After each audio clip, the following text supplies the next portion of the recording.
Change முன்னாடி வாங்க.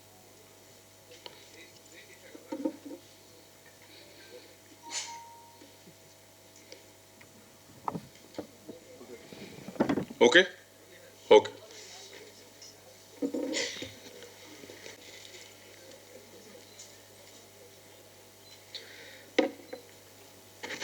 Hello.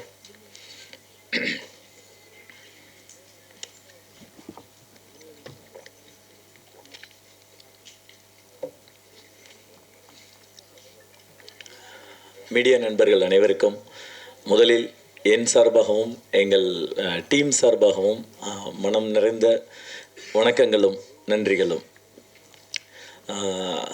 நான் பர்சனலாக சொல்லணுன்னா, எனக்கு புலிகேசியில் தொடங்கி இத்தனை படங்களாக என்னுடைய ஒவ்வொரு மொமெண்ட்டையும் என்கரேஜ் பண்ணி என்னை வாழ்த்தி என்னை இவ்வளோ தூரம் கூட்டிகிட்டு வந்தது மீடியா தான். அதனால் முதல்கண் என் மீடியாவிற்கு என்னுடைய மனப்பூர்வமான நன்றிகளையும் வணக்கங்களையும் தெரிவித்துக் கொள்கிறேன். போட் இது என்னென்னா, நான் இவ்வளவு நாள் பண்ணியிருந்த படங்கள் எல்லாமே ஒரு ஃபேண்டசி காமெடி சம்திங் டிஃப்ரெண்ட்டாக அந்த மாதிரி இருக்கும். எனக்கு இதுலேயும் அந்த டின்ஸ் மிஸ் ஆகாமல் ஒரு நல்ல வாய்ப்பு கிடைத்தது. இதில் என்னுடைய Mali and Manvi movie makers producer mister Premkumar sir அவரை தான் முதல்ல மீட் பண்ணேன். ஸோ அப்போ அவர்கிட்ட ஒரு 1/2 hour இந்த ஸ்டோரி சொன்னேன். ஸோ எனக்கு ரொம்ப மனதில் இருந்த கதை. நான் கொரோனா டயத்தில் கொஞ்சம் கசடதபரை 1.5 years முன்னால் ரிலீஸ் ஆச்சு. அந்த சமயத்தில் இதை நான் கொஞ்சம் தீவிரமாக எழுதிட்டு இருந்தேன். ஸோ அப்போ இந்த கதையை சொன்னப்போ அவருக்கு ரொம்ப பிடிச்சிருந்தது. இதோட எமோஷ்னல் பார்ட்டும் சரி, இந்த டிஃப்ரெண்ட்டும் சரி எனக்கு ரொம்ப பிடிச்சிருக்கு. இதை என்கிட்ட சொன்ன மாதிரி அதே மாதிரி எடுத்து கொடுங்கன்னு முதல் நம்பிக்கையோடு என்னை எப்படி சொல்கிறது, ஒரு ஆசீர்வதித்து வாழ்த்தி அந்த இடத்துல தான் இந்த இதோட முதல் புள்ளி தொடங்குச்சு. ஸோ ஈவன் நானுமே இதில் ஒரு ப்ரொடக்ஷனாகவும் உள்ள ஜாயின் பண்ணியிருக்கேன் இந்த இதில். அதுக்கப்புறம் இந்த கதையை சரி ஹீரோவாக யார் பெட்டராக இருக்கும் அப்படிங்கும்போது திரு யோகி பாபு அவர்களோட தான் நான் ஏற்கனவே பேசிகிட்டு இருந்ததும். ஸோ அவரையுமே ஒரு முறை நான் இந்த மாதிரி கதையை சொல்கிறேன்னு அவர்கிட்டையும் ஒரு சின்ன அளவு தான் சொன்னேன். அவருக்கு ரொம்ப பிடிச்சிருந்தது. சார் இதை நாங்கள் கண்டிப்பாக நம்ம பண்ணுவோம், இதுக்கு என்னவோ அதை நீங்கள் ப்ராசஸ் பண்ணுங்க. ஸோ அதன் பிறகு எல்லாமே கடன் நடந்தது. முக்கியமாக இன்றைக்கி வரல சிலர், பட் அதை தாண்டி இதில் MS பாஸ்கர் சார், அப்புறம் சின்னி சார், கௌரி ஒரு முக்கியமான ஹீரோயினாகவும் ப்ளஸ் ஒரு முக்கியமான அவங்க கேரக்டர் ரொம்ப அழுத்தமானதாக இருக்கும். ப்ளஸ் மதுமிதா, சாம்ஸு, அக்ஷத், சாரா, அப்புறம் இந்த ஒரு பிரிட்டிஷ்காரருக்கு ஜெர்மன் மிஸ்டர் ஜெஸ்ஸி அப்படின்னு சொல்லி அவரை கொஞ்சம் காண்டாக்ட் பண்ணி அவர் உள்ளே வந்தார். அப்புறம் பாட்டி கேரக்டருக்கு கொல்லப்புலி லீலா, அவங்க அப்படி ஒரு அற்புதமான ஆர்டிஸ்ட். அவங்க வயசுக்கு அவ்வளோ டெடிக்கேட்டடாக ஒர்க் பண்ணுவாங்க. ஸோ இப்படி மாதிரி என்ன ஆர்டிஸ்ட்டுகள் எல்லாருமே ஒரு பக்கம் சேர்ந்தோம். இன்னொரு பக்கம் டெக்னிக்கலி அப்படிங்கும்போது எனக்கு என் நண்பர் மூலமாக SR கதிர் அவர்கள் மூலமாக மாதேஷ் மாணிக்கம் இதில் ஜாயின் பண்ணார். ஸோ என்னென்னா, இந்த படத்தை பொறுத்த வரைக்கும் இசையும் கேமராவும் ரொம்ப இம்பார்ட்டண்ட்டாக இருக்கும். ஏன்னா இது கடல் பற்றி எனக்கும் தெரியாது. இதுக்கு முன்னால் அந்த அனுபவம் எல்லாரை போலவும் நானும் கடல் அப்படிங்கிறது நம்ம பீச்சில் போய் கால் நினைக்கிறது அளவுக்கு தான் தெரியும். ரொம்ப போச்சுன்னா இன்னொரு 10 அடி உள்ளே போய் குளிச்சிருப்போம், அவ்வளோதான் தெரியும். பட் அதை தாண்டி எனக்கு தெரியாதனால என்னுடைய இதில் என்ன கஷ்டங்கள் வரப்போகுதுன்னு எனக்கு தெரியாது. அதனால இந்த என்னுடைய டீம் ஸ்ட்ராங்காக இருக்கணும்னு ஃபீல் பண்ணேன். ஸோ மாதேஷ்கிட்ட முதல் தடவை சொன்னப்பவே இதில் நம்ம நிறைய ஹடில்ஸ் மீட் பண்ண வேண்டியிருக்கும். ஏன்னா அப்போ நான் லொக்கேஷன் கூட பார்க்கல. ஆனால் கதையை மட்டும் நான் உட்காந்து எழுதிட்டுருக்கேன். ஒரு டேபிளில் கதை எழுதுறது ஈஸி, பட் அதை எக்ஸிக்யூட் பண்ணும்போது அதில் இருக்க சிரமங்கள், அதை நம்ம இந்த கேன்வாஸ்க்கு கொண்டு வர்றதுக்கு வேறு சில மெனக்கெடல்கள் வேணும். அது ரொம்ப கஷ்டம்னு தெரியும். ஆனால் நான் அப்போ அதை யோசிக்கலை, அவங்க 2 பேரும். And art director mister T Santhanam, அவர் இப்போது நம்மிடையே இல்லை, மறைந்து விட்டார். பட் அவர் தான் இந்த படத்துக்கான பேசிக் எல்லாத்தையுமே ஒரு மாதிரி ஸ்டார்ட் பண்ணி கொடுத்தது. அண்டு எடிட்டர் வந்து தினேஷ் பொன்ராஜ். ஸோ இப்படியான டீம் எனக்கு பக்கபலமாக இருந்தது. ஸோ அதுக்கு பிறகு வந்து ஒரு கட்டத்தில் வந்து இந்த கதையை எல்லாத்தையுமே முடித்தால் வந்து என்னென்ன கதைப்படி வந்து 3 நாள் வந்து அந்த போட் வந்து உள்ள கடலில் இருக்குது. ஸோ அப்போ வந்து காஸ்டியூமுக்கு வந்து விலையே இல்லை, எல்லாருக்கும் சிங்கிள் காஸ்டியூம். அதை தான் நாங்கள் 2-3 பண்ணி அதெல்லாமே நஞ்சு தொஞ்சு போச்சு. அந்தளவுக்கு வந்து ஆர்டிஸ்டோட கஷ்டம் அவ்வளவு இருக்குது இதில். ஸோ ஒரு கட்டத்தில் வந்து ஸ்கிரிப்டை அடாப்ட் பண்ணிவிட்டு இதை கொண்டு போகணுன்னப்போ 1943 வந்து இதை பிளேஸை செட் பண்ணியிருந்தோம். ஏன்னா பொதுவாகவே ஹிஸ்ட்ரியில் நம்மளுடைய விஷயங்கள் எல்லாமே மறைக்கப்படுது அப்படிங்கிற ஒரு ஆதங்கம் எனக்கு உண்டு. சுதந்திர போராட்டத்தை பொறுத்த வரைக்கும் வந்து மும்பையையும் டெல்லியையும் சொல்கிற அளவுக்கு வந்து சென்னையும் கல்கத்தாவையும் அவங்க வந்து கண்டுக்கிறது இல்லை. பட் பரவாயில்ல, நம்மளுடைய ஹிஸ்ட்ரியை என்னன்னு பார்ப்போம். அப்படிங்கும்போது அதுவும் குறிப்பாக வந்து செகண்ட் வேர்ல்டு வார் எடுத்துட்டோம்னா 1943 ஒட்டி நம்ம வந்து அந்த செகண்ட் வேர்ல்டு வாரில் இப்போ ஈவன் எடுத்த இங்கிலீஷ் ஃபிலிம்ஸில் எல்லாமே கூட நான் சொல்கிறது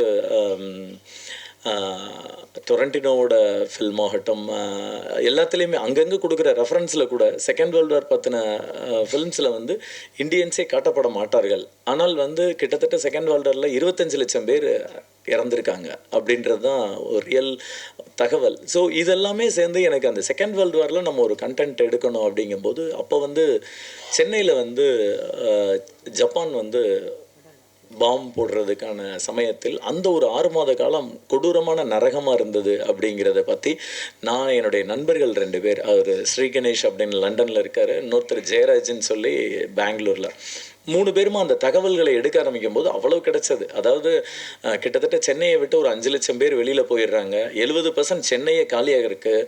மீதி இருக்கவங்களும் வந்து அந்த வேர்ல்டு வார் அப்போ வந்து குழியில் பதுங்கிறதுக்கோ அல்லது சிக்னல் வந்தால் என்ன பண்ணணும்லாம் போலீஸ் சொல்லி கொடுக்குறாங்க. எந்த கவர்மெண்ட் ஆஃபீஸும் கிடையாது. அண்ட் வந்து ரேஷன் ஒரு காய்கறி இதெல்லாமே வந்து ஓப்பன் கிரவுண்டில் வச்சு வியாபாரம் பண்ணுற மாதிரியான அந்த அளவுக்கு அதில் வந்து டிஃபிகல்ட்டிஸ் இருந்தது. ஸோ இதெல்லாம் ஒரு மாதிரி அனலைஸ் பண்ணிவிட்டு இதை பண்ணலாம். அப்படிங்கும்போது அந்த சமயத்தில் இருந்த போட் வந்து துடுப்பு போட், அது 80களுக்கு பிறகே நம்ம வந்து துடுப்பு போட்டு கிடையாது. ஸோ அந்த போட்டை வந்து சந்தானம் சார் தான் வந்து க்ரியேட் பண்ணாங்க. எல்லா இடத்துலையும் தேடி கடைசியில் கேரளாவில் வந்து வல்லம் போட்டுன்றது கிடச்சது. அதுவுமே பின்பக்கம் கொஞ்சம் மாடிஃபை பண்ண வேண்டியிருந்தது. அப்புறம் ராமேஸ்வரத்தில் ஒரு போட், இது 2ஐயும் சேர்த்து அந்த போட் வந்து பண்ணோம். என்னென்னா எனக்கு எழுதும்போது நல்லா இருந்தது, அது ஒரு 10 பேர் உள்ளே உட்காந்தாலுன்னு. பட்டு எடுக்கும்போது தான் வந்து என்னை விட ஆர்டிஸ்ட் ரொம்ப கஷ்டப்பட்டாங்க. ஏன்னா நெருக்கி உள்ளே உட்காந்துருவாங்க, அவங்களால அசையக்கூட முடியாது. அதுக்கப்புறம் எந்த இடத்துல ஷூட் பண்ணலாம்னு கடல் தேடி கிட்டத்தட்ட தமிழ்நாடோட எல்லா கரைகளுக்கும் போனோம். ஃபைனலாக வந்து எங்களுக்கு திருச்செந்தூர் பக்கத்தில் உவரி அப்படின்ற இடம் வந்து ரொம்ப மேட்ச் ஆச்சு. ஸோ அந்த இடத்தில் கடைசியாக எங்களுடைய ஷூட்டை வந்து ஸ்டார்ட் பண்ணலான்னு. ஸோ ஷூட்டிங் வந்து நான் முதல்ல டேபிளில் எதிர்பார்த்த மாதிரியே ரொம்ப கஷ்டமாக இருந்தது. அதாவது எங்களுக்கு ஒன்றுமே புரியல. ஏன்னா நம்ம வந்து ஃபாரஸ்ட்டில் ஷூட் பண்ணியிருக்கோம், மவுண்டெயினில் ஷூட் பண்ணியிருக்கோம். அதெல்லாமே வந்து ஒரு கட்டத்திற்கு பின்னால் செட்டில் ஆயிடுவோம். அங்கே பூச்சிப்பட்டா இருக்கும், அல்லது அதெல்லாம் செட்டில் பண்ணிட்டா செட்டில் ஆயிடுவோம். அல்லது மலைக்கு ஏறுறதா இருந்தால் கூட ஏறும்போது கஷ்டமாக இருக்கும். அதுக்கப்புறம் ஆனால் கடலில் வந்து ஒவ்வொரு மொமெண்ட்டும் நம்மளுக்கு கஷ்டமாக இருக்கும், எதையுமே தீர்மானிக்க முடியாது. மாதேஷ் வந்து ஒரு ஷாட் வைப்பார், அது எடுக்கிறதுக்குள்ளே ஆர்டிஸ்ட் மேலே போயிடுவாங்க, அவ்வளோ வேவ் போயிட்டுருக்கோம். எங்களுக்கும் கடலுக்கும் ஆன ஒரு ரிதம் பிடிபடுறதுக்கே ஒரு 3-4 நாள் ஆச்சு. அண்ட் வந்து எங்களுக்கு வந்து சில போர்ஷனை வந்து கரையை ஊட்டி கூட எடுப்போம், சில போர்ஷனை உள்ளே கொண்டு போய் எடுப்போம். ஆர்டிஸ்ட்டுக்கு சில பேருக்கு நீச்சல் தெரியாது, எங்களுடைய மீனவர்களை வந்து சுற்றி நீந்த வச்சுருப்போம். அவங்களுக்கெல்லாம் தண்ணிக்குள்ளேயே இருந்து கை கால்லாம் கூட வெளுப்பாயிரும். நிறைய நேரங்களில் எக்யூப்மெண்ட்ஸ் ட்ராப் ஆகிருக்கு. இந்த மாதிரியான இது இல்லை.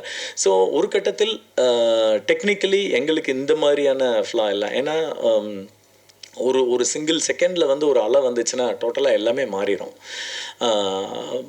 ஒரு சீன் பாதி எடுத்திருப்போம், அந்த லைட்டிங் அடுத்த 2 நாளைக்கு கிடைக்காது, திரும்ப லைட் மேட்ச் பண்ணுறதுக்கு வெயிட் பண்ணுவோம். இப்படியான கஷ்டங்கள்.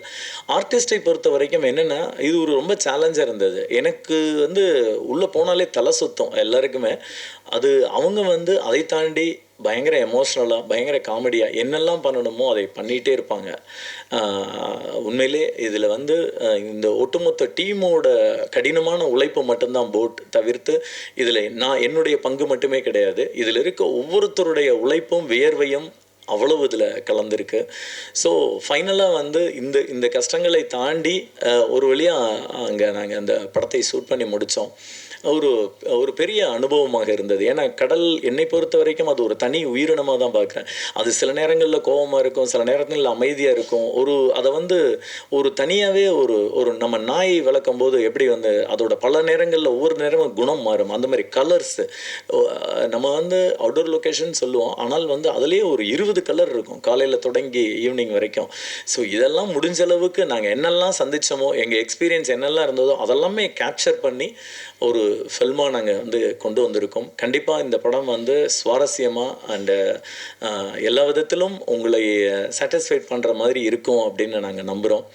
அண்ட் இதில் எங்களுடைய கஷ்டம்ன்றது வந்து என்னென்னா, இதில் யார் போய் எடுத்தாலும் கஷ்டம்தான். அதனால் நாங்கள் தான் கஷ்டப்பட்டோம்னு சொல்லலை, கடல்னு போனால் கஷ்டம். பட் இந்த ஒரு ஆப்பர்ச்சுனிட்டி வந்து பிரேம்குமார் சார் மூலமாக எனக்கு கிடைச்சது. அண்டு யோகி பாபு அவர்கள் ஒத்துக்கிட்டு இவ்வளோ ஆர்டிஸ்ட்டுகள், இவ்வளோ டெக்னீஷியன்கள் எல்லாருமா சேர்ந்து பண்ணதில் கிடைச்சது. கண்டிப்பாக இந்த படம் வந்து நீங்கள் தேட்டரில் பார்க்கும்போது உங்களுக்கே தெரியும், உங்கள் எல்லாருக்கும் பிடிக்கும்னு நம்புகிறோம். ஸோ எங்கள் டீமுக்கும் சரி, எங்கள் எல்லாருக்கும் சரி, உங்களுடைய we need your love and support. Thank you so much. முடிச்சிடுறேன். நாங்கள் எல்லாரும் சேர்ந்து பண்ணுறது ஒரு பாதி, மீதியை வந்து வலசரவாக்கம்ல ஒரு சின்ன ரூமுக்குள்ளே அவர் உட்காந்து மீதி பாதியை கொண்டு வரணும். ஸோ ஜிப்ரான் அவர்களோட ஒர்க் பண்ணுறது வந்து ஒரு நல்ல ஒரு எக்ஸ்பீரியன்ஸு. அவர் வந்து ஒன்ஸ் படம் பார்க்குறதுக்கு முன்னால் வேறையாக பேசிகிட்டு இருப்பார், அதிலேயே போயிட்டுருப்பார். அதை ஒருத்தருடைய மைண்டை ஸ்டடி பண்ண முடியும். அவர் படம் வந்து பார்த்து உள்ளே ஒர்க் பண்ணிக்கிட்டு இருக்கும்போது வந்து அவருடைய கான்வர்சேஷன் எல்லாமே வேறையாக இருக்கும். ஸோ கொஞ்சம் கொஞ்சமாக அந்த கதையை தன்னுள் எடுத்து அவர் மூலமாக வெளியில் வர்ற இது இருக்குல்ல. ஏன்னா இது ஒரு ஆங்கிளில் பார்த்தோம்னா இது சிங்கிள் லொக்கேஷன் ஸ்டோரி அப்படின்ற மாதிரி இருக்கும். பட் அதை வந்து உடைச்சு அவர் மியூசிக்கில் ஒரு கதை சொல்லி மியூசிக்கில் ஒரு கிராஃப் கொடுத்துருப்பார். ஸோ அது ரொம்பவே முக்கியமான ஒரு பார்ட்டு. அண்ட் வந்து இது இல்லாமல் இன்னொரு 2 டெக்னீஷியன் பற்றி நான் சொல்லணும். ஒன்று வந்து மாதேஷ் மாணிக்கம் ரொம்ப நல்லா பண்ணியிருந்தார். அவருடைய உழைப்பு உங்களுக்கு பார்த்தாலே தெரியும். அவரோட சேர்ந்து வந்து பாலாஜி கலர் கிரேடிங் டிஐ பண்ணுறார். அவர் வந்து என்னென்னா, இன்றைக்கி இருக்க டெக்னாலஜியோட அப்டேட்டோட இந்த கதைக்குள்ளே வந்து அவருடைய பங்களிப்பும் மாதேஷ் மூலமாக நிறைய நடந்திருக்கு. அண்ட் வந்து மிக்சிங் வந்து சுரேன் அண்டு அழகிய கூத்தன். அதாவது அந்த சவுண்டை வந்து நாங்கள் என்ன கேட்டோமோ அதை அவ்வளோ அழகாக என்ஹான்ஸ் பண்ணி ஒன்றோட ஒன்று மிக்ஸ் ஆகிடாமல், ஏன்னா இதில் வந்து எக்ஸ்பீரியன்ஸும் முக்கியம், அப்போ வந்து எஃபெக்ட்ஸும் இருக்கணும், மியூசிக் எல்லாத்தையும் வந்து ரொம்ப நல்லா பண்ணி கொடுத்தாங்க. ஸோ எங்களுடைய டீமில் இருக்க எல்லாருக்கும் நான் பர்சனலாக நன்றி சொல்லிக்கிறேன். உங்களுடைய சப்போர்ட் வேணும். Thank you so much. எல்லாருக்கும் ப்ரெஸ் அண்ட் மீடியாவுக்கு ரொம்ப நன்றி. அண்ட் ஆக்சுவலி ப்ரொடியூசர் சாரும் மேம் வர முடியல, because they had some emergency work. So அவங்க ரெப்ரசன்ட் பண்ணி தான் வந்திருக்கேன். அண்டு படம் ரொம்ப நல்லா வந்திருக்கு. எல்லோரும் போயிட்டு கண்டிப்பாக August 2 படம் பாருங்கள். You all will like it. And thanks to Chimbudevan sir, ஒரு நல்ல டைரெக்ஷனில் சூப்பராக படம் எடுத்திருக்காரு. அண்ட் ஜிப்ரான் சாருக்கும் ரொம்ப தேங்க்ஸ். மியூசிக்காக சூப்பராக வந்திருக்கு படம் எல்லாமே. அண்ட் அகெயின் எல்லா ஆர்டிஸ்ட்டுக்குமே ரொம்ப thanks. Yogi Babu sir, Gowri ma'am, and MS Bhaskar sir, Sams, Madhumitha ma'am, எல்லாருக்குமே ரொம்ப தேங்க்ஸ். அகெயின் வந்திருக்கும் மீடியா ப்ரெஸ் எல்லாருக்குமே மிக்க நன்றி. தேங்க்யூ. எல்லாருக்கும் இனிய மாலை வணக்கம். தம்பி அவர்களோட வந்து ஒரு 4-5 படமாக நான் ஒர்க் பண்ணிக்கிட்டு இருக்கேன். சில படங்கள் மட்டும்தான் கஷ்டப்படாமல் ஒர்க் பண்ணியிருக்கேன். அரை எண் 305 கடவுள் கஷ்டம் இல்லை, ஒரு கன்னி 3 களவாணிகளும் அதில் கஷ்டம் இல்லை. ஆனால் இரும்புக்கோட்டை முரட்டு சிங்கமாகட்டும், இந்த படமும் ஆகட்டும், இரும்புக்கோட்டை முரட்டு சிங்கத்தில் மேக்சிமம் குதிரை, இந்த படத்தில் போட்டு. அது ஒரு நல்ல தம்பி சொன்ன மாதிரி என்னன்னு கேட்டிங்கன்னா, அந்த கடலை கணிக்க முடியவில்லை. திடீர்னு கம்மியாக இருக்குது, திடீர்னு தண்ணி ஜாஸ்தியாக இருக்குது, திடீர்னு அலை அடிக்குது, நிற்க முடியல, உட்காந்துருந்தால் கூட முதுகெல்லாம் வலிக்குது. அந்த அளவுக்கு ஒரு கஷ்டப்பட்டு, அது அவங்க ஈஸியாக சொல்லிட்டாங்க, இந்த மாதிரி வந்து டேபிளில் உட்காந்து எழுதுறது ஈஸின்னு. எழுதுறது ஈஸின்னாலும் தோணணும் இல்லையா, தோன்றது கஷ்டம் இல்லையா. தோன்றதை எழுதி அதற்கு போய் லொக்கேஷன் எல்லாவற்றையும் பார்த்து காட்சிப்படுத்தி எங்களை மாதிரி இம்சைகளை எல்லாம் ஒன்றா சேர்த்து அந்த மாதிரி கொஞ்சம் நேரம் விளையாடாமல் இருங்களேன், ஷார்ட் எடுத்துக்கலாம் அப்படின்னு சொல்கிற அளவுக்கு நாங்கள் எல்லோரும் ஜாலியாக இருந்தோம். ஷூட்டிங் போன மாதிரி இருந்தாலும் நாங்கள் ஒரு ஃபேமிலியோடு டூர் போன மாதிரி தான் இருந்தது. முக்கியமாக சொல்லணுன்னாக்கா சாம்ஸு, அதுக்கப்புறமா மதுமிதா, கௌரி, அப்புறம் அந்த சின்ன குழந்தை அந்த பையன், மச்சான் சின்னி ஜெயந்த், தம்பி யோகி பாபு, எல்லாருமா நாங்கள் போயிட்டு அந்த போட்டில் இருந்துக்கிட்டு ஒரே இது எங்கேயும் நகர முடியாது. அது உள்ளே இருக்கும், இறங்கி போகிறதுக்கு என்ன தண்ணியில் இறங்கி போகிறதுனாக்கா எப்படி அப்புறம் ட்ரெஸ்ஸு நனைஞ்சு போய்டும். அந்த மாதிரி எல்லாம் கஷ்டம் இருக்குது. அலையடிச்சதுனாக்கா ட்ரெஸ்ஸு நனைஞ்சிரும். எனக்கு இன்றைக்கி தம்பிகிட்ட ஆஃபீஸில் பேசிக்கிட்டு இருக்கும்போது ஒரு கேரக்டர் சொல்லி, இந்த கேரக்டர் நீங்கள் நடிச்சிருக்கீங்களா? நாங்கள் இல்லை அப்படின்னு நான் ஒரு கேரக்டர் சொல்லி எனக்கு அதுதான் பிடிக்கும் அப்படின்னேன். இல்லை அப்படி இல்லை, உங்களுக்கு பிடிக்கிறதுங்கிறது இல்லை, நீங்கள் எந்த கேரக்டராக இருந்தாலும் நீங்கள் ஏற்று நடிக்கணும் அப்படின்னாங்க. அந்த மாதிரி இதில் எனக்கு அவர் சொல்லும் பொழுது நான் யாரை என்னுடைய குருநாதராக நான் நினைத்திருக்கிறேனோ அவருடைய சீடனாகவே நடிக்கக்கூடிய ஒரு கேரக்டர். அது படம் பார்த்துக்கங்க, படம் பார்த்துட்டு சொல்லுங்கள். ரொம்ப நான் ரசித்து பண்ணிய கேரக்டர்களில் இதுவும் நிச்சயமாக ஒரு முக்கியமானது. அற்புதமான வேடம், அருமையான ஒரு வேடம், உணர்ந்து நடிக்கக்கூடிய ஒரு வேடம். அதில் எல்லா ஆர்டிஸ்டுகளோடும், சகோதர சகோதரிகளுடைய உதவியோடும், கேமராமேன் சாருடைய ஒரு ஒத்தாசையோடும், தம்பி அவர்களுடைய ஒரு வழிகாட்டுதலோடும் ரொம்ப பிரமாதமாக இந்த கேரக்டர் ஒரு நல்ல பேர் வாங்கி கொடுக்கக்கூடிய ஒரு கேரக்டராக எனக்கு அமைஞ்சிருக்கு அப்படின்னு நான் நம்புகிறேன். ஜிப்ரான் அவர்களுடைய மியூசிக்கு டெஃபினட்டாக சொல்லணும். நான் குழந்தை கௌரிக்கிட்ட நான் சொல்லிக்கிட்டு இருந்தேன், ரொம்ப பிரமாதமாக இருக்குமா இந்த சாங்கு அப்படின்னு. நாங்கள் அந்த போட்டில் உட்காந்துட்டு பாடுறது. கௌரியை பற்றி முக்கியமாக சொல்லணும், எனக்கு அவங்கள பற்றி சொல்லலைன்னாக்கா பிரச்சனை. தம்பியோட ஜோடி, பையனோட ஜோடி அவங்க. அதனால் அவங்ககிட்ட போட்டு கொடுத்து, ஏன்பா கௌரியை பற்றி நீங்கள் பேசலையா அப்படின்னு அவர் ஏதாவது சொல்லுவார். ஒரு சாங் ஃபுல்லாக பிகினிங்லேருந்து எண்டு வரைக்கும் அந்த சாங்கை ப்ளே பண்ணாங்க. அதை லாங் ஷாட்டில் டேக் பண்ணாங்க. நான் ஏன்னா பேசிக்காக நான் டப்பிங் ஆர்டிஸ்ட் அப்படிங்கிறதுனால எனக்கு அது தெரியும். அந்த இன்ச்சு கூட அந்தண்ட இந்தாண்ட அந்த லிப்பு விலகாமல் அந்த சாங்கை சிங் பண்ணி அவ்வளவு அழகாக அந்த அந்த இதுக்கு எக்ஸ்ப்ரெஷன்ஸோட அந்த ஃபேஷியல் எக்ஸ்ப்ரெஷன்லாம் பிரமாதமாக கொடுத்து அந்த குழந்தை எல்லாருமே ரொம்ப பிரமாதமாக பண்ணியிருக்கிறாங்க. நல்லா இருக்கணும், படம் மிகப்பெரிய வெற்றி அடையணும். அதற்கு பத்திரிகை ஊடகத்துறை நண்பர்கள் எல்லாருடைய ஒத்துழைப்பும், ரசிகர்களுடைய ஆதரவும், இறைவனுடைய ஆசீர்வாதமும் வேண்டும். தம்பி அவர்களுக்கு மேலும் மேலும் அடுத்தடுத்த படங்கள் நிச்சயமாக பெரிய வெற்றியை கொடுக்கணும். படம் ஹிட்டு அப்படின்னு அடிக்கடி சொல்லிக்கிட்டே இருப்பேன் ஷூட்டிங் ஸ்பாட்டில். அந்தளவுக்கு எல்லாருமா கஷ்டப்பட்டு உழைச்சிருக்கோம்.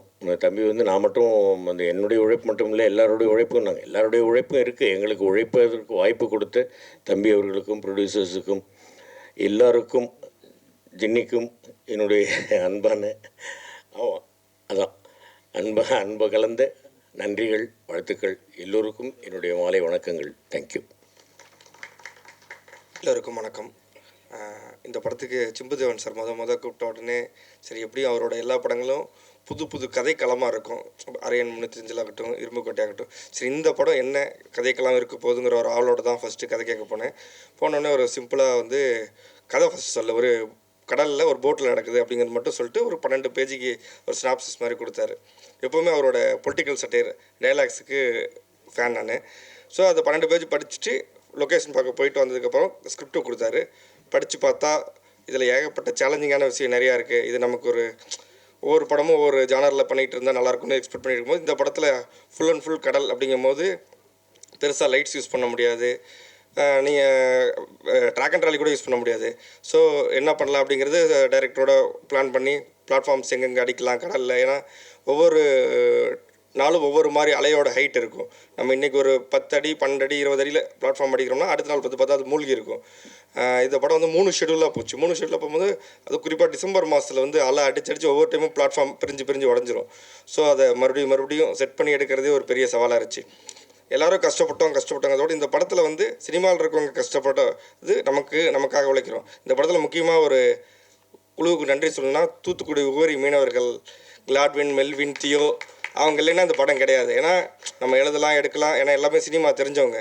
அந்த மீனவர்கள் தான் வந்து ஒவ்வொருத்தரையும் கடலுக்குள்ளே இறக்கி கூட்டு போவதாகட்டும், எங்கள் லைட்டில் ஏதாவது கொண்டு போய் போட்டுக்குள்ளே இப்போ ஒரு க்ளோஸ்அப் எடுக்கிறோன்னா கூட நாங்கள் ஒவ்வொரு ஷாட்டுக்கும் ஒரு தெர்மாக்குள்ளே எடுத்து போனால் கூட நானும் யாஸ்டன்ஸோ உள்ளே போக முடியாது. அந்த மாதிரி நேரத்தில் வந்து அந்த மீனவர்கள் தான் வந்து இங்கேருந்து நாங்கள் பாஸ் பண்ணி அனுப்பிச்சோம்னா இன்னொரு போட்லேயோ இல்லை நடந்து போகிற தூரம்னா நடந்து போயோ கொடுத்து இந்த இடத்துல அவங்களுக்கு நன்றி தெரிவிக்கணும்னு நான் நினைக்கிறேன். அப்புறம் வந்து சில கரையோரத்தில் இருக்கும்போது க்ளோஸ்அப் ஷாட்ஸுக்கெலாம் வந்து கடலுக்குள்ளே இறங்கி சில நேரங்களில் லைட்ஸ் பிடிக்கிற மாதிரி இருக்கும், ஸ்கிம்மர்ஸ் பிடிக்கிற மாதிரி இருக்கும். அப்போ அந்த லைட்மேன் டீம் அவங்களுக்கும் இந்த இடத்துல நன்றி தெரிவிச்சுக்கணும். சாதாரணமாக தரையில் ஃபோக்கஸ் பண்ணி படம் எடுக்கிறதே கஷ்டம். இப்போ போட்டு நிற்கிதுன்னா நம்ம ஒரு ஃபோக்கஸ் டிஸ்டன்ஸ் எடுத்திருப்போம், அங்கேருந்து அடுத்து டேக்குங்கும் போது அப்படி விலகி போயிடும். அதெல்லாம் கால்குலேட் பண்ணி எடுத்த என்னோடய ஃபோக்கஸ் ஃபுல்லாக டீம், என்னோடய அசிஸ்டன்ட் டீம், அப்புறம் இந்த படத்தில் வேலை செஞ்ச எல்லாருக்கும் நன்றி. குறிப்பாக நான் ஆல்ரெடி எம்எஸ் பாஸ்கர் சார் மட்டும்தான் இந்த படத்தில் நடித்தவங்களோட ஒர்க் பண்ணியிருக்கேன் டானாக்காரனில். மற்ற எல்லாருக்கூடையும் புதுசாக இருந்துச்சு.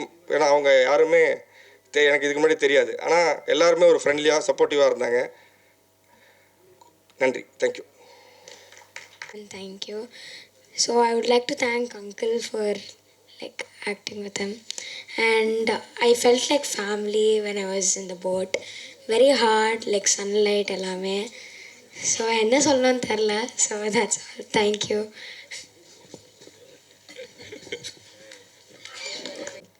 எல்லாருக்கும் இனிய மாலை வணக்கம்.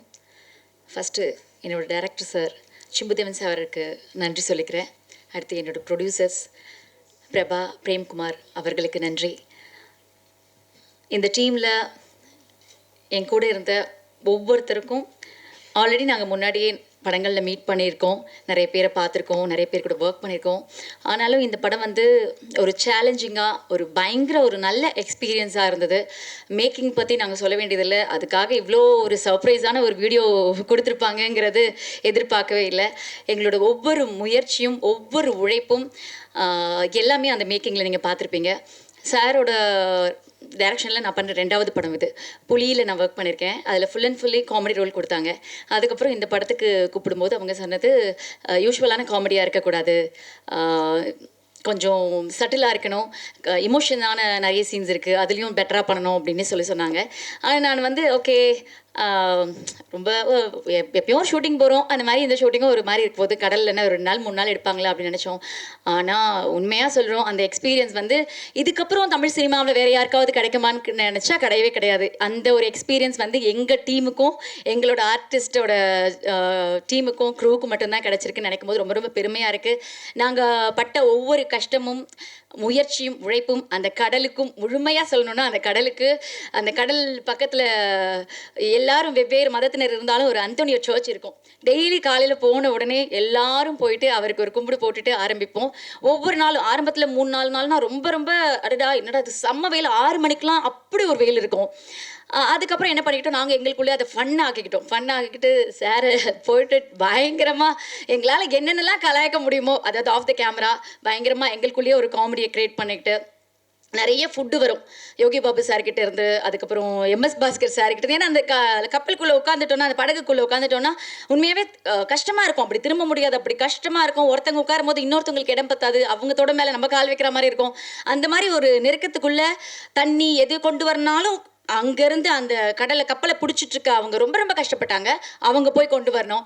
ஸோ அந்த மாதிரி வரும்போது இஷ்டத்துக்கு நல்லா சாப்பிட்டுட்டு, சார் போதுமா உங்கள் பிரேக் டைம் முடிஞ்சுதா எடுக்கலாமா அப்படின்னு சொல்கிற அளவுக்கு நாங்கள் வந்து ஃபன் பண்ணியிருக்கோம். அண்ட் இதில் வந்து அந்த பீரியட் தெலுங்கு பேசுகிறதுக்கு எனக்கு ரொம்ப ரொம்ப உதவி பண்ணது எம்எஸ் பாஸ்கர் சார். அவர் அந்த கரெக்ஷன்ஸ், அந்த நடிக்கும் போதே அவ்வளோ கரெக்ஷன்ஸு, ஸ்பஷ்டமாக பேசணும், இந்த இடத்துல இப்படி பேசணும் அப்படிலாம் சொல்லி கொடுத்தாரு. அண்ட் கௌரி வந்து நிறைய ஹீரோயின்ஸ் கூட ஒர்க் பண்ணியிருக்கேன். ஸோ ஒரு சிலர் இருக்க மாதிரி ஒரு சிலர் இருக்க மாட்டாங்க. இத்தனை நாள் நம்ம ட்ராவல் பண்ணணும், ஹீரோயின் எப்படி இருப்பாங்கன்னு பார்த்தா ரொம்ப ரொம்ப ஒரு ஹம்பிளான, ரொம்ப ஒரு ஸ்மைலிங் ஃபேஸோட, எப்போ பார்த்தாலும் கௌரி சிரிச்ச முகமாகவே பார்க்கலாம். அக்ஷத் சின்ன பையன், நாங்களாவது நிறைய படம் ஒர்க் பண்ணியிருக்கோம், அதோட எக்ஸ்பீரியன்ஸ் இருக்கும், ப்ளஸ் வந்து அந்த வெயிலில் வந்து அக்செப்ட் பண்ணிக்கிற அளவுக்கு மனநிலை இருக்கும். அவன் வந்து விளையாடி ஒரு ஸ்கூலுக்கு போகிற ஒரு சின்ன பையன், அவன் வந்து அவ்வளோ ஜாலியாக நான் சார் டைலாக் கொடுங்க சார், சார் நான் டைலாகே பேசலை சார், அப்படியெல்லாம் அவன் வந்து கேட்பான். அவனுக்கு அந்த கஷ்டமே எதுவுமே தெரியல. லாஸ்ட்டாக ஒர்க் பண்ண அந்த 38 ஹவர்ஸ் நான் ஸ்டாப்பாக ஒர்க் பண்ணியிருக்கோம். அதுவும் ஒரு நல்ல ஒரு எக்ஸ்பீரியன்ஸ். அண்ட் சாம் சார், நான் நிறைய படங்களில் சாம் சாருக்கு ஜோடியாக நடிச்சிருக்கேன். இந்த படத்தில் நடந்த ஒவ்வொரு எக்ஸ்பீரியன்ஸ், பேசின ஒவ்வொரு மோட்டிவேஷனான வேர்ட்ஸ் எல்லாமே மறக்க முடியாத ஒரு நல்ல அனுபவம். அண்ட் யோகி சார், அவர் கூட, அதாவது எனக்குன்னு ஒரு சின்ன ராசி இருக்குன்னு நினைக்கிறேன். நான் யாருக்கூடயோ ஜோடியாக நடித்தா அவங்க ஹீரோ ஆகிடுவாங்க. சந்தனம் சார் கூட ஜோடியாக நடித்தா அவர் ஹீரோ ஆகிட்டார். சூரி சார் கூட ஜோடியாக நடித்தா அவர் ஹீரோ ஆகிட்டார். பாபு சார் கூட நான் எப்போவோ ஜோடியாக நடிச்சிருக்கேன். கடவுள் புண்ணியத்தில் அவரும் ஹீரோ ஆகிட்டார். ஸோ அவரோட டிரான்ஸ்ஃபர்மேஷன் பார்க்கும்போது ரொம்ப ரொம்ப நல்லா இருக்குது. மண்டேலாவில் அவர் நடித்த விஷயம், இங்கே நம்ம போட்டில் எல்லாமே ரொம்ப ரொம்ப ரொம்ப ரொம்ப நல்லா இருந்துச்சு. ஸோ அவருக்கு நன்றி. அண்ட் இந்த ஒரு கடுமையான ஒரு போட்டில் வந்து எங்களுக்கு ரொம்ப மனசு ரிலாக்ஸ் பண்ண ஒரு விஷயம்னா ஜிப்ரான் சாரோட அந்த பாடல் தான். அந்த பாடல் வந்து கௌரி மட்டும் இல்லை, எல்லாருக்குமே மனப்பாடம் ஆகிற அளவுக்கு ரசித்தோம். ரொம்ப நல்லா இருந்துச்சு அந்த பாட்டு கேட்கும்போதும், ஒவ்வொரு தடவையும் இனிமையாக இருக்குது.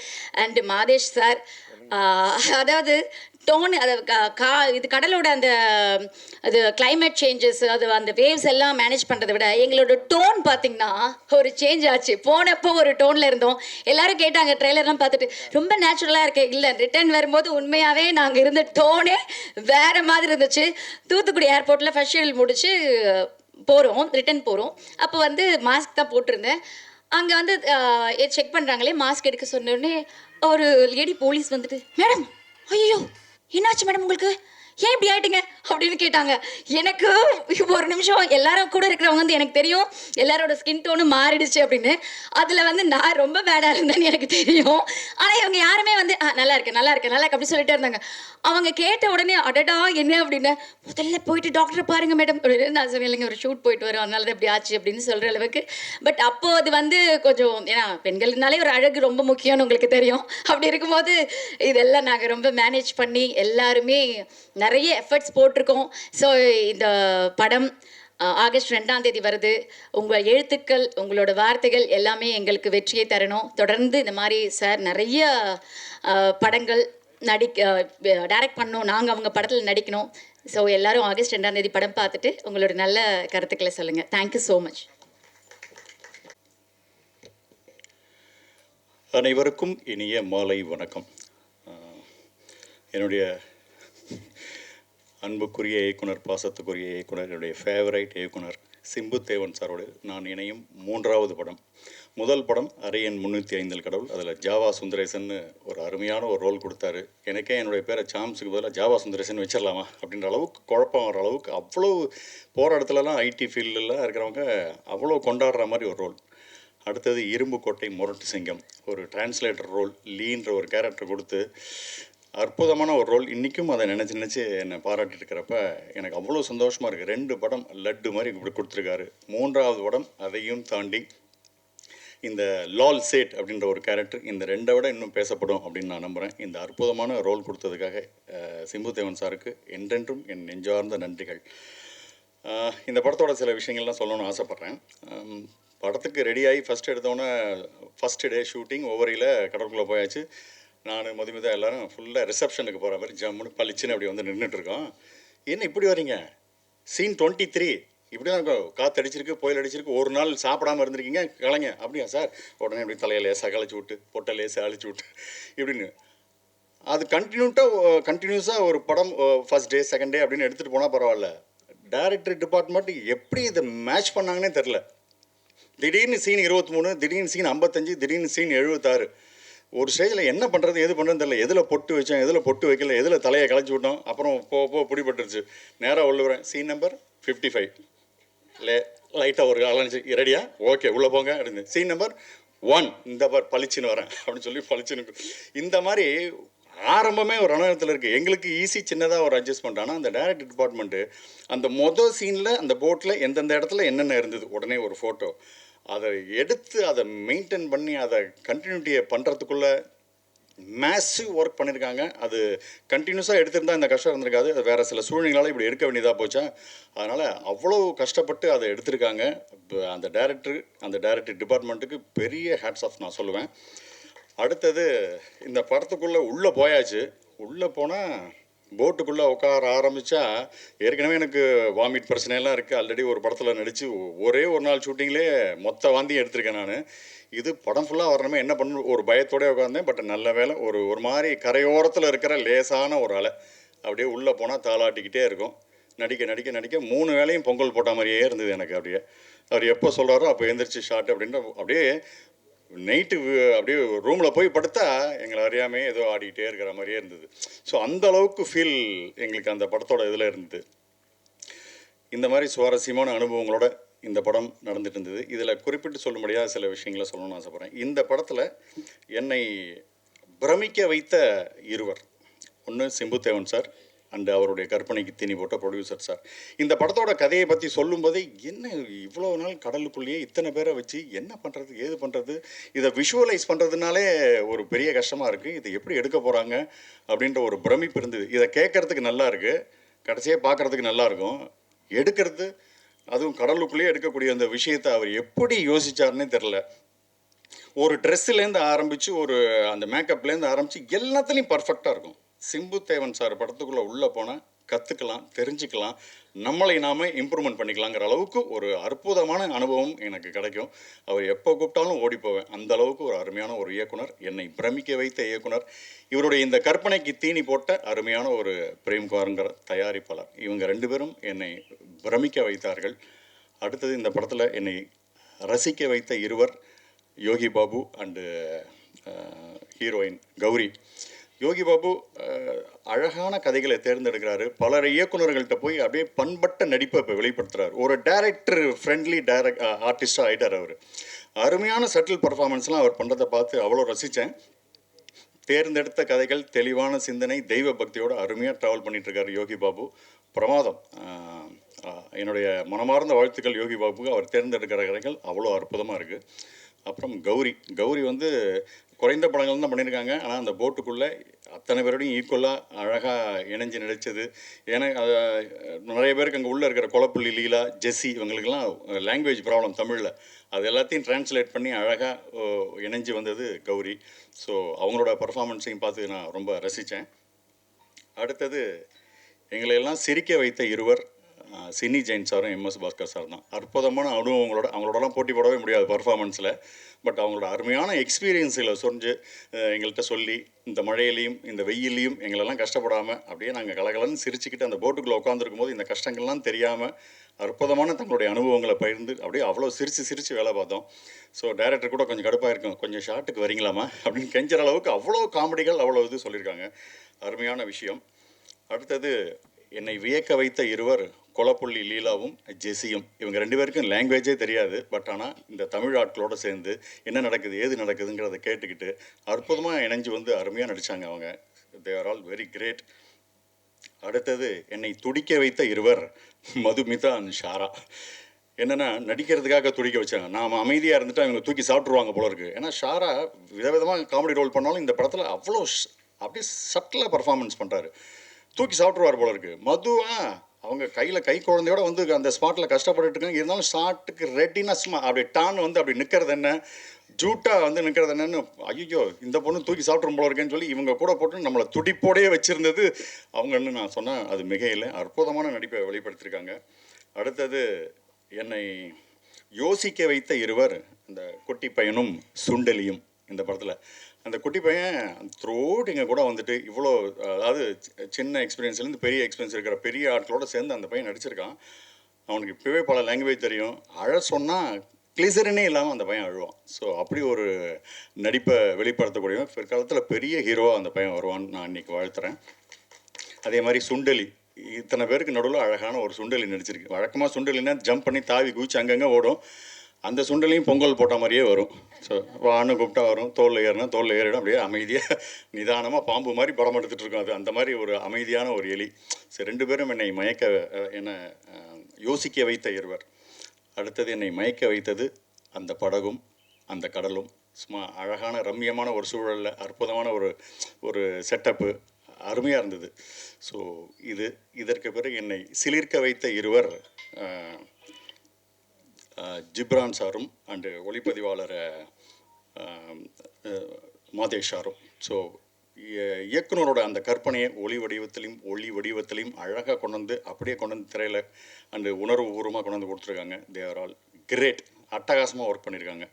ஸோ இவர்களை தாண்டி இயக்குனர் டீம், அந்த இயக்குனருடைய வலதுகரமாக இருந்த கருப்புசாமி வேல்லேருந்து ஆரம்பித்து அந்த இயக்குனர் டீம் மற்றும் தொழில்நுட்ப கலைஞர்கள், அது மாதேஷார் சொன்ன மாதிரி அந்த மீனவர்கள், அவர்கள் மட்டும் அந்த போட்டை ஆடாமல் அது ஃபுல்லாக தண்ணிக்குள்ளேயே ஊறி போயிருப்பாங்க. அப்படியே ஊறி கையெல்லாம் சொதன்னு ஆயிருக்கு அவங்களுக்கு. அப்படியே த்ரூ த ஷூட்டிங் அப்படி இருந்திருக்காங்க. அவங்க அற்புதமான பங்களிப்பை செஞ்சுருக்காங்க.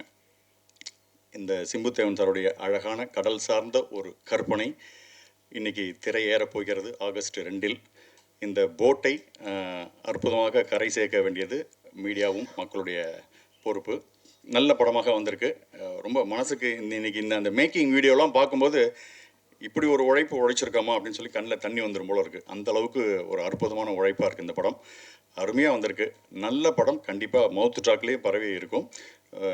இதுவும் நாளைக்கு ஒரு மஞ்சுமல் பாய்ஸ் மாதிரி வரதுக்கான அத்தனை வாய்ப்புகளும் இருக்கிற ஒரு படம். நிச்சயமாக அந்த படம் வெற்றி பெறும். தேங்க்யூ. எல்லாருக்கும் வணக்கம்.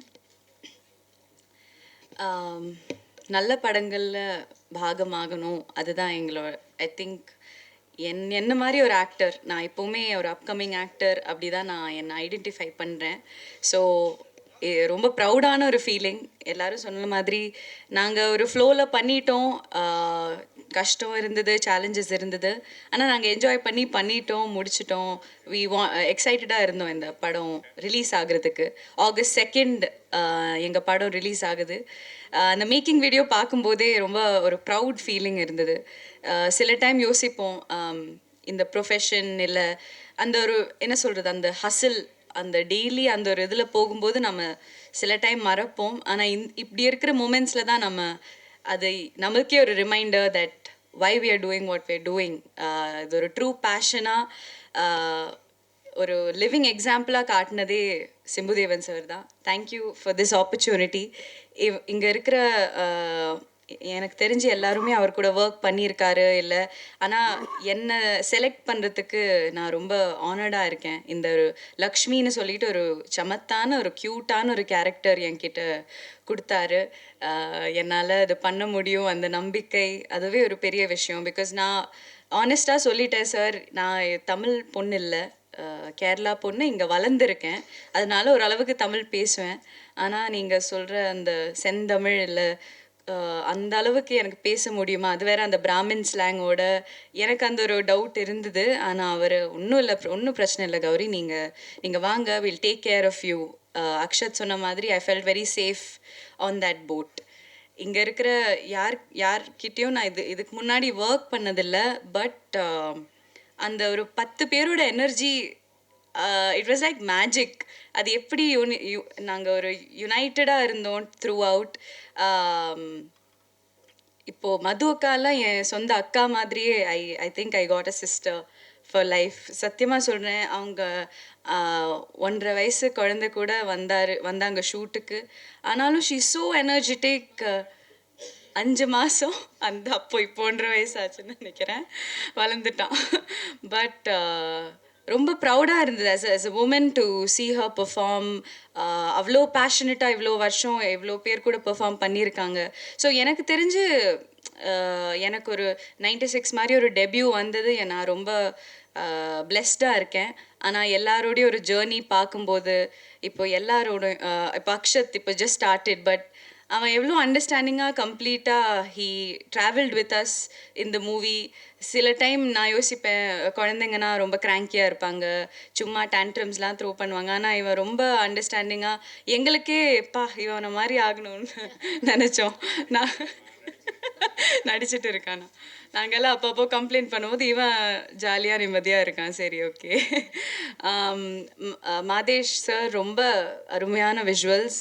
நான் சத்தியமாக எதிர்பார்க்கல. பிகாஸ் ஃபர்ஸ்ட் ஆஃப் ஆல் மானிட்டருங்கிற ஒரு விஷயமே இல்லை. நாங்கள் படகுல போனால் அவ்வளோதான். என்ன சொல்கிறது, ஷூட் கால் டைம் பேக்கப் சொல்லும்போது தான் நாங்கள் திருப்பியே வரோம். ஸோ மானிட்டரில் செக் பண்ணுறது இல்லை, என் மேக்கப் ஓகேவா, ஹேர் ஓகேவா, எனக்கு தெரிஞ்சு என்ன மாதிரி ஒரு ஹீரோயினுக்கு அந்த ஒரு என்ன சொல்கிறது வேனிட்டி இல்லை நம்ம ரொம்ப பர்ஃபெக்டாக இருக்கணும் அதெல்லாம் தாண்டி நம்ம பெர்ஃபார்மன்ஸில் கவனிக்கலாமே அந்த ஒரு ஐடியாவே என்னை ரொம்ப ஆழமாக அது I learned through this movie. So I'm very, very proud that ஒரு ஹீரோயின்னு சொல்லும்போது அவங்களோட லுக்ஸ் மட்டும் இல்லை அவங்களோட பெர்ஃபார்மன்ஸில் மெயினாக ஃபோக்கஸ் பண்ணாலே நம்ம ரொம்ப தூரம் போயிடலான்னு எனக்கு ஒரு கருதல் வந்தது. So thank you for that realization mister Chimbudeven sir. நான் இப்போது இந்த ப்ரொடக்ஷனில் இது second movie. Maali and Manvi என்னை நம்பி இன்னொரு வாட்டி கதாநாயகியாக கூப்பிட்டுருக்காங்க. அடியே கூட எனக்கு தெரிஞ்சு லாஸ்ட் இயர் ஆகஸ்டில் தான் வந்தது. So I'm happy to be associated with them again. எப்போவுமே it's a very enjoyable experience. Prem sir is a lovely person. அவர் கூட இன்னும் இந்த இண்டஸ்ட்ரிக்கே ஒரு நல்ல ப்ரொடியூசராக வரணும்னு I really wish from the bottom of my heart. So thank you. Gibran sir, இதுலேயும் நான் ஒரு பாட்டு பாடுற ஒரு கேரக்டர் தான். So his music has been really good. நான் இல்லைனாலே I'm a fan. ஆனால் அந்த ஒரு ஃபோக்லோர் கானா பாட்டு கலந்த ஒரு என்ன சொல்கிறது கச்சேரின்னு சொல்லலாம். நான் பண்ண பாட்டு நான் ரொம்ப என்ஜாய் பண்ணி தான் அதை நடித்தேன். இல்லை யூஸ்வலாகவே எனக்கு பாடுற மாதிரி நடிக்கிறது ரொம்ப பிடிக்கும். என் பிகினிங்கே அப்படி தான் இருந்தது. So this was really fun. Bhaskar sir மாதிரி இருக்கிற ஒரு என்ன சொல்கிறது லெஜெண்ட் கிட்டேருந்து அப்படி ஒரு காம்ப்ளிமெண்ட் வரதே எனக்கு பெரிய விஷயம். என்னை he treats me like his own daughter. எனக்கு என் சொந்த அப்பா மாதிரி தான் வரும். So thank you. என்னை ரொம்ப என்ன சொல்கிறது சேஃபாக ட்ராவல் பண்ணி வச்சாங்க இந்த எல்லாருமே. இங்கே யாரையாவது மிஸ் பண்ணி இங்கே இல்லை. Jessie, he is an Australian actor. ஆனால் எனக்கு தெரிஞ்ச ஒரு நல்ல ஃப்ரெண்டாக இருந்தார். எனக்கு பண்ண முடிஞ்சது நான் ஹெல்ப் பண்ணேன். அவரை புரிய வைக்கிறதுல இல்லை இங்கிலீஷில் ட்ரான்ஸ்லேட்லாம் பண்ணுறதில்ல. கொலைப்புள்ளி லீலா மேம் மலையாளத்தில் நாங்கள் வைப் பண்ணோம். யோகி பாபு சாரை ரொம்ப மிஸ் பண்ணுறோம் இன்றைக்கி. நான் அவர் கூட கர்ணனுக்கு அப்புறம் பண்ண படம் போட். எப்போவுமே ஜாலியாக இருப்பார். எப்போவுமே அவர் கூட நடிக்கிறது ரொம்ப ஈஸியாக இருக்கும். இன்னொரு படம் நான் பண்ணுறேன் அவங்க கூட. So he is always going to be இன்னும் உயரத்தில் வரணும்னு எல்லாரும் நினைக்கிற ஒரு ஆக்டர் தான் அவங்க. சின்னி சார் இதில் என் அப்பாவாக பண்ணியிருக்காரு. அவரை பற்றி யோசிக்கும் போதே ரொம்ப என்ஜாயபுளாக இருக்கும். இவங்க எனக்கு தெரிஞ்சு இந்த படகுல என்னை தவிர்த்து எல்லாருமே காமிக் ஆக்டர்ஸ். அதனால எனக்கு எப்போவுமே அவங்க இம்ப்ரவைஸ் பண்ணுவாங்க. அந்த மொமெண்ட்டில் என்ன பண்ணுவாங்க அந்த ஒரு மேஜிக்கில் எனக்கு I feel like I'm not a very humorous. எனக்கு அப்படிலாம் டப்புன்னு வராது. நான் ஒரு நாள் சிம்புதேவன் சார் கிட்ட போய் சொன்னேன், சார் எனக்கு கீப்பப் பண்ண முடியல, ஓவர் ஷேடோ ஆகிடுவேனான்னு எனக்கு டவுட். ஆனால் சொன்னாங்க, லக்ஷ்மி என் கேரக்டர் பேர், உங்களுக்கு ஒரு அழகான ஒரு ட்ராக் இருக்குது, நீங்கள் நான் சொல்கிறத மட்டும் நீங்கள் நம்பி செய்யுங்க, ஒன்றும் இல்லை. ஆனால் எனக்கு ஒரு பெரிய இன்டர்வியூலலாம் நான் இப்போ இன்றைக்கி சொன்னேன் தட் இந்த படகுல இருக்கிறது எனக்கு ஒரு ஒர்க் ஷாப் மாதிரி தான். டெய்லி ஒன்று நாங்கள் கற்றுக்கிட்டோம். அண்ட் என்ன மாதிரி இல்லை அக்ஷத் மாதிரி இருக்கிற ஆக்டர்ஸ்க்கு இது ஒரு லேர்னிங் தான். எல்லாம் இப்போது இந்த படத்தில் அது டெலிவர் ஆயிடுச்சான்னு எனக்கு தெரியல. ஆனால் கண்டிப்பாக இந்த லேர்னிங் நான் எப்போவுமே என் கூடயே கேரி பண்ணுவேன். And this has been a great experience. எப்போவுமே ஒரு படம் பண்ணும்போது இப்போது எல்லாம் மெயின் லீடாக தான் பண்ணுறீங்க, ஏன் நீங்கள் மல்டி காஸ்ட்டாக நீ ஏன் சூஸ் பண்ணுறீங்கலாம் சில பேர் கேட்டாங்க. ஆனால் எனக்கு தெரிஞ்சு ஒரு ஆக்டர் ஆகணும் இல்லை ஒரு பர்ஃபார்மர் ஆகணும், ஜஸ்ட் ஒரு ஹீரோயின் இல்லாமல் அதுக்கும் மீறி நம்ம அதில் தான் ஒர்க் பண்ணணும்னு நான் நம்புகிற ஒரு ஆள். So I am very very happy and proud to be here. அவ்வளோ கஷ்டப்பட்டு நாங்கள் பண்ண படம், கஷ்டத்தை விட எனக்கு தெரிஞ்சு விஷுவலாக தியேட்ரிக்கலாக செம்ம எக்ஸ்பீரியன்ஸாக இருக்க போகுது. அது கண்டிப்பாக நம்ம பார்த்தாலே அது அந்த ஃபீல் வரும். இப்போது நம்ம அதுக்கு பிஹைண்ட் த சீன் என்ன நடக்குது அது எங்களோடது. ஆனால் தியேட்ரிக்கலாக நீங்கள் பார்க்கும்போது கண்டிப்பாக என்ஜாய் பண்ணுவீங்கன்னு ஒரு நம்பிக்கை இருக்குது. எல்லா ஃபுல் டீம் நாங்கள் ரொம்ப கான்ஃபிடெண்ட்டாக இருக்கோம். ஸோ August 2 சரி நம்ம ஓடிடியில் வரும்போது பார்க்கலாம், அந்த ஒரு மென்டாலிட்டி வேணாம். அது இல்லாமல் நீங்கள் தியேட்டர் வந்து சப்போர்ட் பண்ணுங்கள். இப்படி இருக்கிற படங்களுக்கு உங்கள் சப்போர்ட் தேவை. Because this is a theatrical film. அந்த மியூசிக்காக இருக்கட்டும், விஷுவலாக இருக்கட்டும், அந்த கலர்ஸ் எல்லாமே கடல் அவ்வளோ அழகு. எங்களுக்கே சொன்ன மாதிரி சிட்டியில் வளர்ந்துருக்கோம், அந்த எக்ஸ்போஷர் இல்லை. ஆனால் அங்கே போகும்போது தான் இவ்வளோ அழகு நம்மளை சுற்றியே இருக்கேன்னு ஒரு ரிமைண்டர் தான். ஸோ கண்டிப்பாக நீங்கள் தியேட்டரில் போய் என்ஜாய் பண்ணுங்கள். அப்புறம் உங்களோட விஷஸ் அண்ட் ஃபீட்பேக் கண்டிப்பாக எங்கள் கிட்ட சொல்லுங்கள். Thank you so much. போட் வந்து சிம்புதேவன் அவர் கூட நான் ஆக்சுவலி 3வது ப்ராஜெக்ட். ஸோ ஏன்னா நாங்கள் வந்து 24ஆம் புலிகேசிக்காக தான் ஃபஸ்ட்டு ரொம்ப வருஷம் முன்னாடி ஸ்டார்ட் பண்ணோம். ஆல்மோஸ்ட் சாங்லாம் 2-3 ஆக்சுவலி 4 சாங் கம்போஸ் பண்ணிட்டோம். ரொம்ப அந்த அந்த எக்ஸ்பீரியன்ஸ் ரொம்ப நல்லா இருந்துச்சு. அண்ட் பட் அது இப்போது 24ஆம் புலிகேசி தள்ளின உடனே தென் ஒரு ஷார்ட் ஃபிலிம்க்கு ஒர்க் பண்ணோம். அண்ட் அது முடித்த உடனேவே இந்த ஸ்டோரி சொன்னார். சொல்லும் போதே எனக்கு பயங்கரம் எக்ஸைட்டிங்காக இருந்துச்சு. எங்கள் கடல்லையே போய் ஃபுல்லாகவே கடலையா அப்படின்னு. ஆமாம் அப்படின்னாரு. ஓகே, நீங்கள் எப்படி லைஃப் ஆஃப் பை மாதிரி செட்டு போட்டு ப்ளூ மேட்டில் இல்லை க்ரீன் மேட்டில் எடுக்க போகிறீங்களா அப்படின்னா, இல்லைங்க நாங்கள் கடலுக்கே போய் தான் எடுக்கிறோம் அப்படின்னாரு. ஓகே சரி ஓகேன்னு சொல்லி எனக்கு அது வரைக்கும் தான் எனக்கு அதுக்கு பின்னாடி எவ்வளோ ஒரு ஹார்ட் ஒர்க் இருக்கும் அப்படிங்கிறது எனக்கு அப்போ தெரியல. சரி சாங் கம்போசிங் ஆரம்பிச்சிட்டோம். பிகாஸ் அவர்கிட்ட எப்போவுமே ஒரு குவக்கினஸ் இருக்கும். ஒரு விஷயத்தை வந்து பார்த்திபன் சார் ஒரு விஷயத்தை வந்து ஒரு ஆங்கிளில் பார்க்குற மாதிரி சிம்புதேவன் அவரும் வந்து டிஃப்ரெண்ட் ஆங்கிளில் பார்ப்பார். சரி ஓகே, ஃபஸ்ட்டு வந்து ஒரு கர்நாடிக் சாங் அப்படின்னாரு. ஓகே உத்தமில்லனுக்கு அப்புறம் ஓகே நல்ல கிளாசிக்கில் ராகம் பேஸில் பண்ணலாம் அப்படின்னோடனே ஓகே, ஆனால் அது மெட்ராஸ் பாஷையில் இருக்கணும் அப்படின்னாரு. ஓகே சொல்லி அப்படி தான் அந்த சாங் சோகா சாங் பண்ணோம். சரி ஓகே, நெக்ஸ்ட்டு சாங் கம்போஸ் பண்ணலாம் அப்படிங்கும்போது ஓகேங்க இப்போ வந்து ப்ராப்பரான மெட்ராஸ் கானா ஒன்று அப்படின்னாரு. ஓகேங்க, பட் இது வந்து கர்நாடிக் ஸ்டைலில் அந்த சரி கமாலாம் இருக்கணும் அப்படின்னாரு. ஸோ ஓகே, பட் இந்த கான்ட்ராஸ்ட் பயங்கர சேலஞ்சிங்காக இருந்துச்சு. ஓகே, என்ன சுதா ரகுநாதன் மேம், பத்மபூஷன் அவங்க பாடியிருக்காங்க. பிகாஸ் அவங்க சாங் ஓகே சொல்லுவாங்களான்னே எங்களுக்கு ஃபஸ்ட்டு நினச்சிட்டு இருந்தோம். பட் கேட்டுட்டு அவங்க வந்து இல்லை இவ்வளோ அழகாக இருக்குது ராகத்தில் நான் பாடுறேன் அப்படின்னு சொன்னதே எங்களுக்கு ஃபஸ்ட்டு ஒரு டிக் மார்க். அப்படின்னு. தென் செகண்ட் வந்து கானா அப்படின்னோடனே நமக்கு எங்களுக்கு எல்லாத்துக்குமே மியூசிக்கில் வந்து தேவா சார் தான். ஸோ சரி தேவா சார்கிட்ட கேட்டு பார்ப்போனாரு. அவரும் ரொம்ப க்யூட்டாக கேட்டுட்டு நல்லாயிருக்கு அப்படின்னு சொல்லிட்டு உடனே ரெக்கார்ட் பண்ணோம். பட் இந்த 2 சாங்குமே ஒரு பயங்கர யூனிக் எக்ஸ்பீரியன்ஸாக இருந்துச்சு. தென் எங்களுக்கு இன்னொன்று ஸ்க்ரீனில் சுதா ரகுநாதன் மேம் ரெக்கார்ட் பண்ணோடனே கௌரி அவங்களுக்கு மேட்ச் ஆகுமா அப்படின்னு ஒரு டவுட் இருந்துச்சு. பட் அவங்க பெர்ஃபார்மன்ஸில் அப்புறம் நான் வீடியோ பார்த்துட்டு அவர்கிட்ட கேட்டு அவங்களுக்கு உண்மையிலேயே மியூசிக் தெரியுமா அப்படின்னு கேட்டிருந்தேன். பிகாஸ் ரியலி அந்த ஒரு பாவம் எல்லாமே கொண்டு வந்தாங்க. She did a great job. Then background ஸ்கோருக்கு ஃபில்ம் வந்தாச்சு. அப்போ வந்து டோட்டலி அன்எக்ஸ்பெக்டடாக எனக்கு ஒரு சேலஞ்ச் ஒன்று இருக்குது. ஃபஸ்ட் ரீலில் ஒரு 10 மினிட்ஸ்க்கு அப்புறம் லேண்ட்லேருந்து கடலுக்கு போயிடுவாங்க. அப்புறம் லாஸ்ட் ஒரு 10 மினிட்ஸ் மறுபடியும் கடல்லேருந்து லேண்டுக்கு வந்துடுவாங்க. மீதி 4-5 ரீல் ஃபுல்லாகவே கடல்லே இருக்கும். எனக்கு நான் டவுட் ஆகிட்டு அவர்கிட்ட கேட்டேன், எனக்கு எங்கே ஃபுல் ஸ்டாப் வைக்கணும், எங்கே கமா வைக்கணும். ஏன்னா ஜென்ரலி டிரான்சிஷன்ஸ் நமக்கு ஹெல்ப் பண்ணும். திடீர்னு அட்லீஸ்ட் ஒரு காராவது நடுவில் போகும், இல்லாட்டினா வேறு ஒரு லொக்கேஷன் சேஞ்ச் இருக்கும். எனக்கு அது வந்து ஃபஸ்ட்டு ரொம்ப எங்கே ஆரம்பிக்கிறது எங்கே முடிக்கிறது மியூசிக்கை, ஏன்னா எமோஷன்ஸ் ரன் ஆகிட்டே இருக்கும். பட் அது வந்து இவங்க எல்லாரோட performance I should say hats off எல்லாத்துக்கும். ஏன்னா ஒவ்வொருமே பிகாஸ் இவங்க கியூ வந்து அவங்களோட எக்ஸ்ப்ரெஷனில் தான் இருக்கும். ஓகே இந்த எக்ஸ்ப்ரெஷனில் இங்கே கியூ ஆரம்பிக்கலாம், இங்கே எண்ட் பண்ணோம் அப்படின்னு. ஸோ எல்லாருமே அமேசிங் பர்ஃபார்மன்ஸ். தேங்க்ஸ் எனக்கு கியூஸ் கொடுத்ததுக்கு.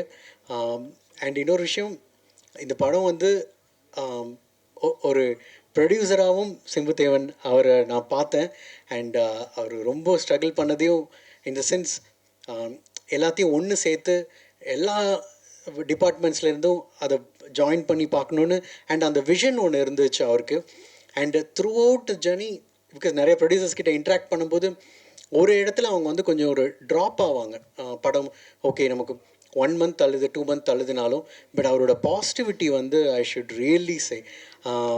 ஏன்னா அந்த பாசிட்டிவிட்டி தான் எனக்கும் ரிஃப்ளெக்ட் ஆகும். பிகாஸ் நாங்கள் ரீரெக்கார்டிங் பண்ணும்பொழுதும். அண்ட் அது I should appreciate you. And கடைசி வரைக்கும் அது இப்போ வரைக்குமே அந்த பாசிட்டிவிட்டி இருக்குது. அண்ட் ஃபில்ம் பார்த்தோன்னே எனக்கு ரொம்ப கான்ஃபிடெண்ட்டாக இருக்கும். அண்ட் கௌரி சொன்ன மாதிரி திஸ் இஸ் என்ன சொல்கிறது, ஒரு தேட்ரிக்கல் ஃபில்ம். அதுக்கான ஒரு வைட்னஸும் விஷுவல்லி மாதேஷ் எங்களுக்கு அது கொடுத்தாரு. அண்ட் மியூசிக்லேயும் அது நாங்கள் கொடுத்துருக்கோம். ஸோ கண்டிப்பாக தேட்டர் வந்து பாருங்கள். பட் ஏன்னா இப்போது ஐ ஃபீல் படம் எவ்வளோ பெரிய பட்ஜெட்டாக இருந்தாலுமே படம் நல்லா இருந்தால் வேர்ட் ஆஃப் மவுத்தில் ஸ்ப்ரெட் ஆகுங்கிற ஒரு பாசிட்டிவான ஒரு சுச்சுவேஷன் இருக்குது. அண்ட் அதுதான் எங்களோட நம்பிக்கை. அண்ட் படம் பாருங்கள் அண்ட் கண்டிப்பாக யூ வில் சப்போர்ட்னு எங்களுக்கு ஒரு நம்பிக்கை இருக்குது. தேங்க்யூ. ஒரே நிமிஷம் செந்தில். ஹலோ சார், சில நடிகர்களை ப்ரெஸ் மீட்டுக்கு கூட்டிகிட்டு வர்றது கஷ்டமாக இருக்கா? இல்லை, நீங்கள் டைரெக்டாகவே சொல்லலாம். அவர் என்னென்ன கோவளமில் ஷூட்டிங் அங்கேருந்து முடிச்சு வந்துக்கிட்டு இருக்காரு. இப்போ டி நகர் தாண்டிட்டார். இப்போ தான் பேசினார். இந்த மாதிரி எங்களுக்கு வந்து வரிசையாக நீலாங்கரை தாண்டியாச்சு, திருவான்மியூர் தாண்டியாச்சுன்னு எங்களுக்கு செய்தி வந்துக்கிட்டு தான் இருக்குது. ஏன்னா அவருக்கு அங்கே முடிச்சு வர வேண்டிய கட்டாயம் இருக்குது. இன்றைக்கி வந்து என்னென்னா வேற ஒரு பேட்ச் ஒர்க்கு காலையிலேருந்தே சொல்லிட்டு இருந்தார். அதனால் யாரையும் கூட்டி வர கஷ்டம்லாம் இல்லைங்க. சார், 6 மணிக்கு ப்ரெஸ் மீட்னு சொல்லியிருந்தீங்க. ஸோ இப்போ மணி சார் நிறைய நடிகர்கள் ப்ரெஸ் மீட்டே வைக்கிறது இல்லை. அப்போ இதை வச்சு அவர் வரேன்னு சொல்லும்போது நம்ம இல்லை, அதுதான் பொதுவாக எல்லாத்தையுமே தான் அது கேட்குறேன். இல்லை பொதுவாக வந்து இவர்கிட்ட கேட்கக்கூடாதுல்ல. நம்ம ஒரு ஹீரோ பற்றி நம்ம கேட்கலாம். இயக்குனராக இருக்காங்க. இவர் ஹீரோ பற்றி நம்ம இவர் கேட்கலாம். சிம்புதேவன் சார், சொல்லுங்கள். உங்கள் 20 வருஷம் ஆகிட்டு நீங்கள் இது வரைக்கும் 5-6 படம் தான் எடுத்திருக்கீங்க. உங்களுடைய காமெடி சீனும் ஒவ்வொருத்தரும் 100 தடவை 200 தடவை 300 தடவை அவ்வளோ ரசித்து நம்ம கேட்டிருக்கோம். ஏன் இவ்வளோ இடைவெளி, என்ன காரணம்? இல்லை, அதெல்லாமே சூழல் தான் சார். அப்புறம் 6 இல்லை 8 சார், இது 8th ஃபில்மு. அண்டு என்னென்னா சில நேரங்கள் நம்ம என்னதான் நம்ம ஒர்க் பண்ணிகிட்டு இருந்தாலும் அதனுடைய அமைவு அதனுடைய கையில் தான் இருக்குது. நம்ம ஹார்ட் ஒர்க்கர், நம்ம ஸ்பீடு என்ன சொன்னாலும். ஸோ நானுமே வந்து அதை ஃபாஸ்ட்டாக பண்ணுறதுக்கு தான் ட்ரை பண்ணுறேன். ஆனால் ஒரு ப்ராஜெக்ட்டுக்குள்ளே போன பிறகு அது நம்ம உள்ளே இழுக்குது. அப்புறம் அதில் அடிக்ட் ஆயிடுவோம். அதை வந்து ஒரு ஃபுல்லாக ஃபினிஷ் பண்ணணும் அப்படின்றது. நம்ம வந்து இந்த ரிலீஸ் தேதி போட்டு பண்ணுற அந்த ஸ்பீடுக்கு இன்னும் பழகிடுவேன் சார். சார், டேரக்டர் சார், எல்லோரும் கோட் அப்டேட் எதிர்பார்த்துட்டு இருக்கப்போ நீங்கள் போட்டை கொண்டு வந்து நிறுத்துறீங்களே, ஏதாவது விசேஷமாக? இல்லை சார், அது நாங்கள் வந்து இயல்பாக வந்தது தான். ஆக்சுவலி வந்து எலெக்ஷன் சமயத்துலேயே நாங்கள் முடிச்சிட்டோம் படத்தை. அப்புறம் வந்து ஒவ்வொன்றா சொல்லி தள்ளி வந்துக்கிட்டே இருந்தது. முதல்ல எலெக்ஷன் முடியட்டும்னோம், அப்புறம் வந்து பெரிய படம் 2 வருதுன்னாங்க. ஸோ ஒரு வழியாக எங்களுக்கான ஒரு ஃபிகருக்கு எந்த இடத்துல கிடைக்குமோ அதுக்காக தான். மற்றபடி கோட்டோடையோ நாங்கள் அதை வந்து போட்டுன்னு கொண்டு வரணும்னு ஒன்றும் இல்லைங்க. சிம்புதான் சார், ஆக்சுவலாக இது வந்து தழுவல், உண்மையோட தழுவல் அப்படின்னு சொல்லி ஒரு இது வந்தது. பட் ஆனால் லைஃப் ஆஃப் ஃபை அப்படின்னு சொல்லிட்டு அது போட்டில் அந்த புலி கூட இருக்கிறது இருக்கும். அதோடைய தழுவலாக இருக்குமா, இல்லை உண்மையாலுமே? ஆகஸ்ட் 2 ரிலீஸ் பார்த்தீங்கன்னா உங்களுக்கே தெரிஞ்சிடும். ஏன்னா நீங்கள் வந்து இது வந்து டோட்டலாகவே நம்மளுடைய கல்ச்சரில் அந்த சமயத்தில் நடந்தது. ஒரு உண்மை சம்பவம் அப்படின்றது என்னுடைய ஃப்ரெண்டோட வீட்டில் அவங்களுடைய தாத்தா அவங்க சொல்லும்போது சொன்னது தான் இந்த இன்சிடெண்ட். என்னென்னா ஜப்பான் வந்து சென்னையில் பாம்பு போடுறதுக்காக அதெல்லாம் சமயத்தில் வரும்போது இன்றைக்கி நைட் பாம் அப்படின்னோட ஒவ்வொருத்தருக்கும் அவங்கவுங்க பாட்டு இருக்கும்ல. கார் இருக்கவங்க எடுத்துகிட்டு செங்கல்பட்டை தாண்டுற மாதிரி போட் இருக்கவங்க எடுத்துகிட்டு நடுக்கடலுக்கு போயிடுவாங்க அப்படின்னு. ஸோ அதிலிருந்து கிரியேட் ஆனது தான். நீங்கள் உள்ளே பார்க்கும்போது தெரியும். அதில் வந்து மொத்தமே 3 பேர் லைஃப் ஆஃப் ஃபைல், இதில் 10 பேர் இருக்கும். இதை விட என்ன டிஃப்ரென்ஸு? இதில் இன்னொன்று, போட்டு கீழே வந்து நெய்தல் கதை அப்படின்னு போட்டிருக்கீங்க. இப்போது பார்த்தீங்கன்னா வைரமுத்து சார் ஒரு ஆடியோ லைன்ஸில் வந்து ஏன் தமிழில் வைக்க மாட்டீங்கன்னு ஒரு ஆதங்கப்பட்டார். அதே போல் இப்போது தமிழ்நாடு முதலமைச்சர் வந்து வணிகங்கள்லாம் தமிழில் பேர் வைங்க அப்படின்னு சொல்லி இது பண்ணிட்டாரு. ஏன் அதை போட்டுன்னு கொண்டு வந்திருக்கணும்? வேறு ஏதாவது படகு? இல்லை, அப்படி இல்லை.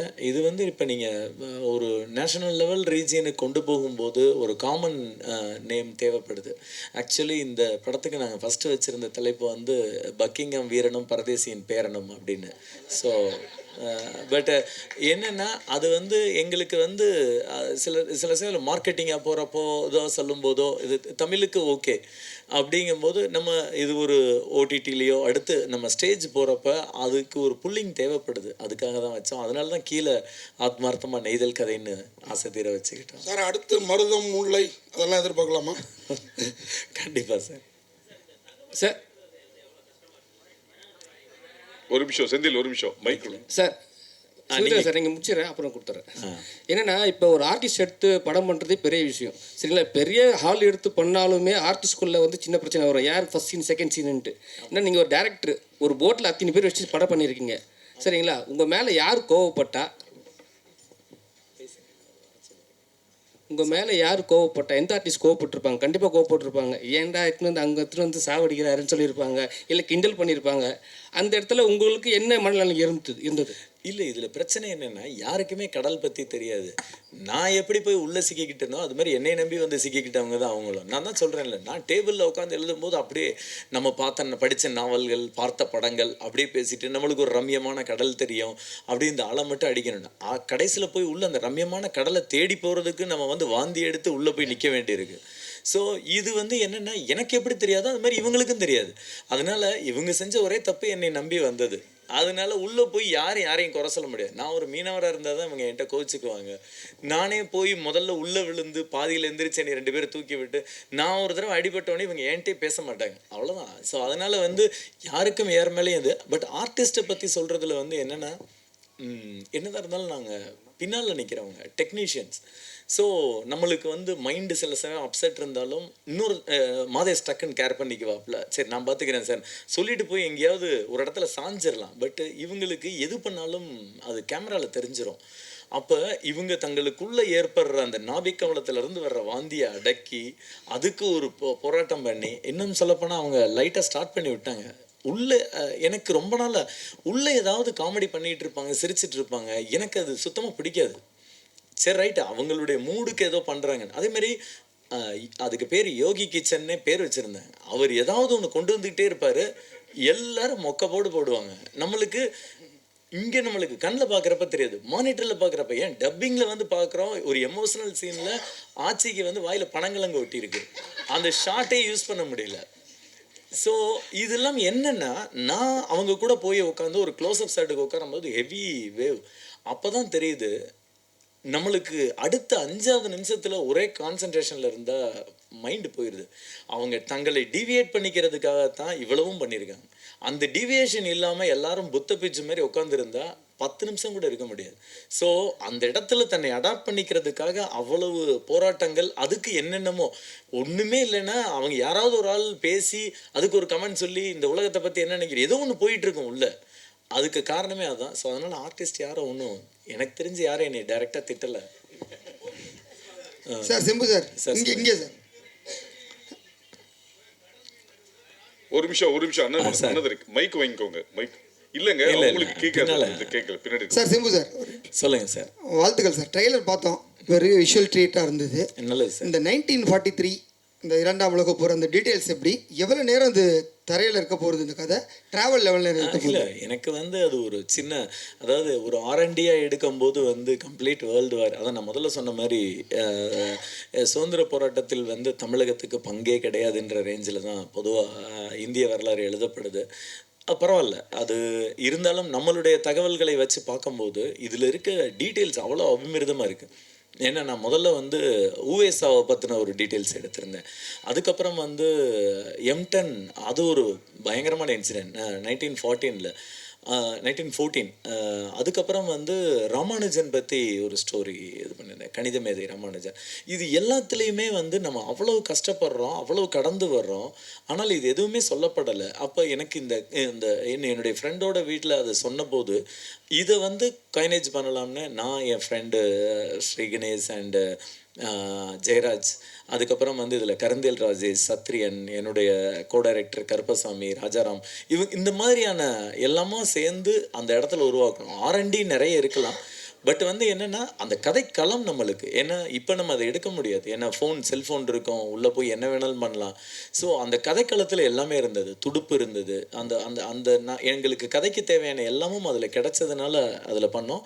இதில் வந்து நிலத்தோட பர்சன்ட் ரொம்ப கம்மியாக தான் இருக்கும், ஆல்மோஸ்ட் ஒரு 80-85% வந்து கடலில் தான் இருக்கும். சிம்பு சார் சொல்லுங்கள் சார். கடல் மீன் மத்தியில் பிராமீன் எப்படி வந்துச்சு? படம் ரிலீஸ் ஆச்சுன்னா ஏதாவது சர்ச்சைகளை ஏற்படுத்துமா? இல்லை, அது நீங்கள் படம் பாருங்கள், அப்படியான ஒரு விஷயம்லாம் இருக்காது. ஏன்னா இதில் வந்து நாட் ஓன்லி உங்களுக்கு அது மட்டும் தெரியுது, இதில் வந்து ஒரு மலையாளி இருப்பார், ஒரு தெலுங்கு பொண்ணு இருக்கும், ஒரு நார்த் இந்தியன் சேட்டு இருப்பார், ஒரு சவுத்துலேருந்து வந்த முத்தையான்ற ஒரு கேரக்டர் இருக்கும். ஸோ இப்படியான பல கலவைகளில் அதுவும் ஒன்று, அவ்வளோதான். அதில் வந்து ஒரு மீனவர் இருப்பார், அவங்க பாட்டி இருக்கும். ஸோ அதனால் இது நீங்கள் பார்க்கும்போது உங்களுக்கு தெரியும், அப்படி ஒன்றும் இதில் வில்லங்கமாலாம் ஒன்றும் வைக்கலை. சிம்பு சார், இந்த 100 வருஷ தமிழ் சினிமாவில் எத்தனையோ தடவை பார்த்து ரசித்து சிரித்து இன்றைக்கும் மீம்ஸ் வர படம் வந்து இம்சை அரசன் 24ஆம் புலிகேசி. அந்த 24ஆம் புலிகேசி வந்து நடக்கவே இல்லை. உங்களுக்கு வடிவேலு மேலே ஏதாவது கோவம் இருக்கா? அதெல்லாம் ஒன்றும் இல்லை. அது வந்து சில விஷயங்கள் வந்து இப்போ அதான் நான் சொல்கிறேன்ல, நான் எப்படி டேபிளில் உட்காந்து யோசித்து இன்றைக்கி வந்து அது ஒரு காட்சிப்படுத்தப்படுதோ, நம்ம வந்து முயற்சி பண்ணலாம். அது நடக்கிறதும் நடக்காததும் வந்து பல விஷயங்கள் சம்மந்தப்பட்டது. ஸோ அது நடந்திருந்தால் ரொம்ப நல்லா இருக்கும், நடக்கணுன்றதான் என்னுடைய விருப்பம். அது ஏன்னா நிறைய பேருக்கு எங்களை தாண்டி அது கண்டிப்பாக தமிழக மக்களுக்கே ஒரு இழப்பு தான். நடக்கும் நம்புகிறேன். அது என்ன நடக்கலாம்ங்கிறது வருத்தமாக இருக்காது உங்களுக்கு? இல்லை அப்படி இல்லை, நீங்கள் அப்படி பார்த்தா நான் என் மைண்டுக்குள்ளே வச்சுருக்கேன் எத்தனையோ கதை நடக்கல, அதுக்காக நம்ம வருத்தப்பட்டுட்டு இருக்க முடியுமா? So it's a part of game. ஏன்னா இங்கே வந்து சில நேரங்களில் நம்ம வந்து ஃபுல் டிராஃப்ட் எழுதி ஷூட்டிங் அளவுக்கு கொண்டு போயிடுவோம், அதேமாரி ஒரு படம் வரும், அப்படி தூக்கி ஓரமாக வச்சுருவோம். ஸோ இது என்னென்னா நல்ல சப்ஜெக்ட் வரலான்ற ஒரு கிரியேட்டராக ஒரு ஆதங்கம், அவ்வளோதான். மதுமிதா மேடம், நீங்கள் இந்த ட்ரெய்லரில் ஆச்சி மனோரமாவை வந்து பேசியிருந்தீங்க. ஆச்சிக்கெலாம் அவ்வளவு காமெடி, அவ்வளவு படங்கள், அவ்வளோ ட்ராக் கிடச்சிது. இப்போல்லாம் பெண் காமெடி உங்களுக்குலாம் கிடைக்கிறா? உங்களை பார்த்தே எங்களுக்கு ரொம்ப நாள் ஆகிட்டு. ஆச்சிக்கு வந்து நிறைய ஸ்பேஸ் கொடுத்துருந்தாங்க. அப்போது நிறைய அவங்கள வச்சு நிறைய கதை எழுதுனாங்க. அப்போ வந்து பார்த்திங்கன்னா நிறைய சினிமாக்கள் வந்து முழுக்க டைரக்டர் கையில் இருந்தது, ப்ரொடியூசர் கையில் இருந்தது. இப்போ வந்து கொஞ்சம் ட்ரெண்டு மாறி இருக்கு இல்லையா? அதனால எனக்கு வர படத்தில், எனக்கு வர கதாபாத்திரத்தில் என்னால் முடிஞ்ச அளவுக்கு பெஸ்ட்டாக பண்ணுறேன். இன்னமும் இந்த படம் பார்த்துட்டு என்னை ஒரு டிஃப்ரெண்ட் ஜானரில் நடிக்க வச்சுருக்காரு சிம்புதேவன் சார். ஃபஸ்ட்டு என்னை ஒரு வித்தியாசமான சாயலில் காட்டின சிம்புதேவன் சாருக்கு நன்றி. அண்ட் இந்த படத்தில் நான் சொல்ல மறந்த ஒருத்தர் இருக்கார், மிஸ்டர் பேல் கருப்புசாமி சார். சாரி, அவரும் வந்து சின்ன சின்ன நுணுக்கங்கள்லாம் சொல்லி கொடுத்துருந்தாரு. ஸோ இந்த படம் மூலமாக அந்த இடத்த நம்ம அவங்களோட இடத்தெல்லாம் பிடிக்கவே முடியாது, அட்லீஸ்ட் அவங்க பாதையில் நடக்கணும்னு ஒரு சின்ன ஆசை, அது நடக்கும்னு நினைக்கிறேன். எழுதுகிறவங்க இந்த மேலும் நான் எங்களை மாதிரி நீங்கள் கேட்டிங்க ஏன் நீங்கள் வரதே இல்லைன்னு. ஸோ ஸ்கிரிப்ட் ரைட்டர்ஸ்கிட்ட தான் இருக்குது, கொஞ்சம் பார்த்து வேறு எதுவும் சொல்கிறது. சிம்பு சார் இங்கே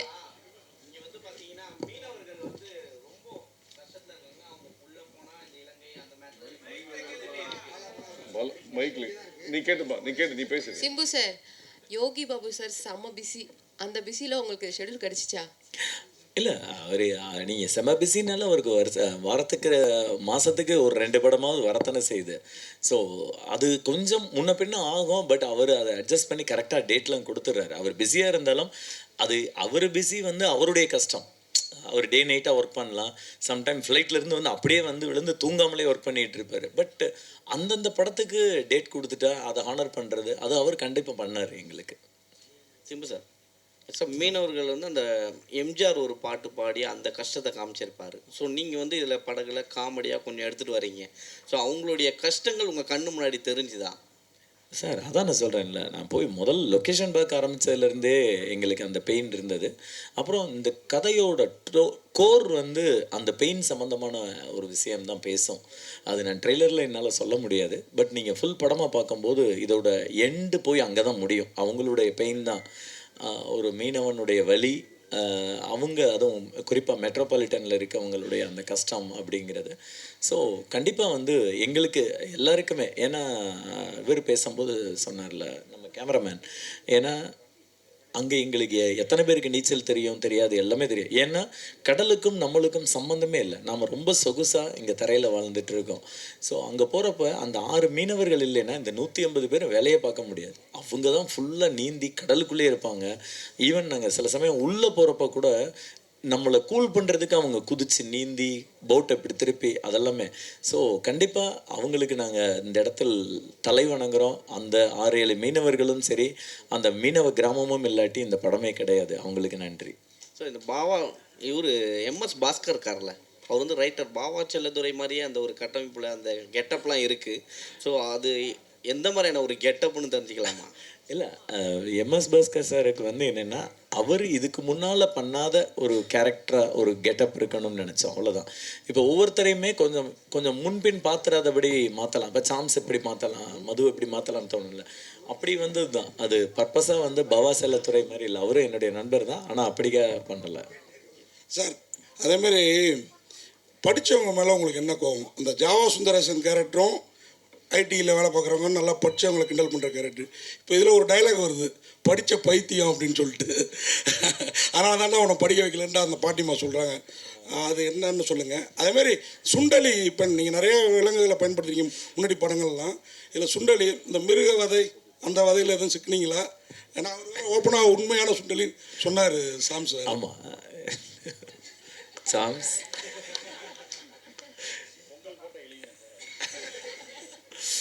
இல்லை, அதில் வந்து ஒரு நாங்கள் வந்து ப்ராப்பராகவே, நான் முதல்ல ஃபஸ்ட்டு கேள்விக்கே முதல்ல சொல்லிடுறேன்.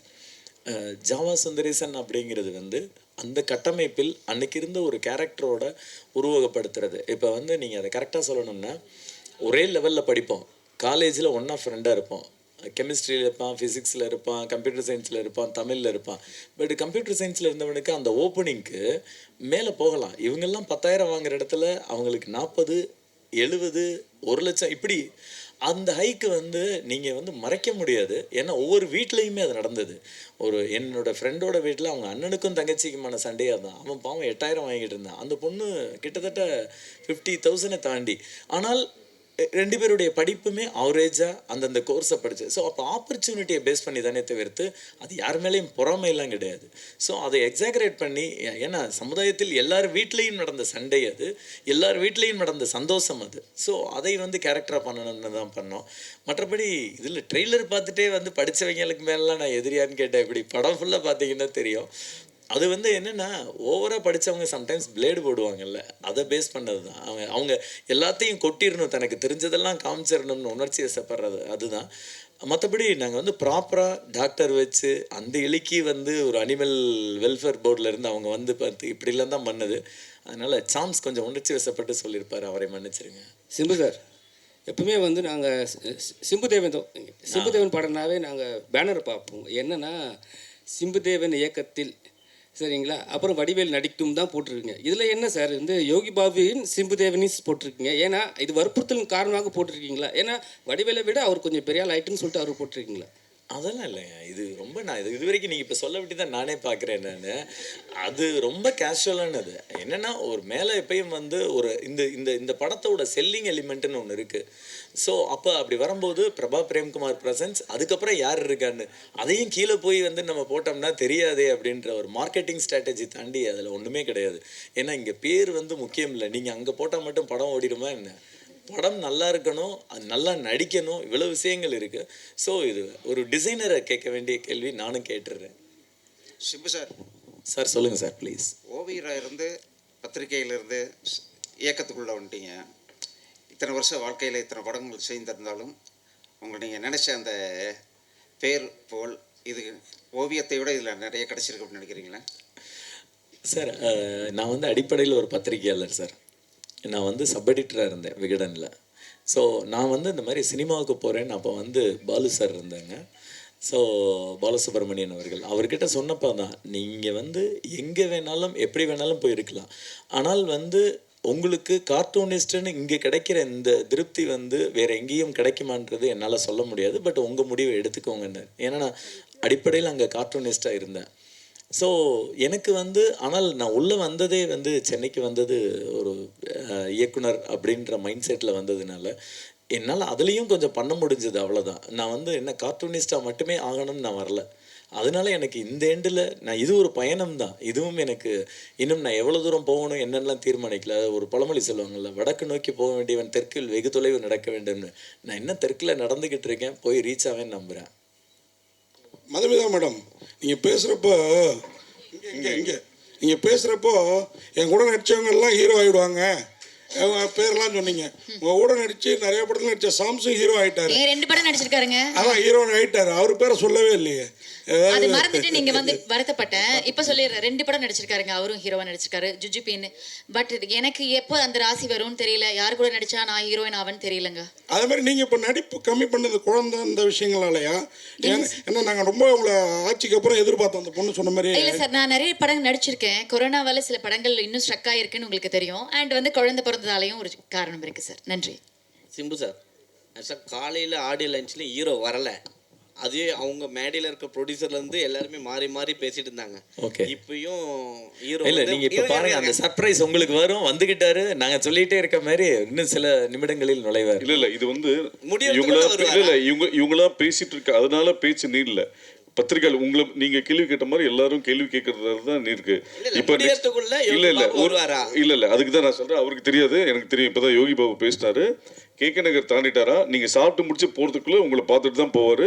மெயினாவா பாலா பார்த்துட்டு போறேன்னு சொன்னாரு. கேள்விகள் இருக்கு, அதனாலதான் சொன்னேன். இல்ல அவரு வந்து நான் ஜாயின் பண்ணிக்கிறேன், யாரையும் வெயிட் பண்ண வைக்காதீங்க, ஆல்ரெடி 8:30 மணி ஆயிடுச்சு, சாப்பிட சொல்லிடுங்க, எல்லாரையும் பார்த்துட்டு போறேன்னு சொன்னாரு. அதனால வந்திருந்து ஊக்கப்படுத்திய அனைவருக்கும் நன்றி, வணக்கம். மிக்க நன்றி. ஜினேந்திரன் அண்ணா சார், நவநீத் சார் உட்காருங்க சார். பத்திரிகையாளர்கள் அனைவருக்கும் மனமார்ந்த நன்றி. தயாரிப்பாளர் சிம்புதேவன், யோகி பாபு சார்பாக நன்றி.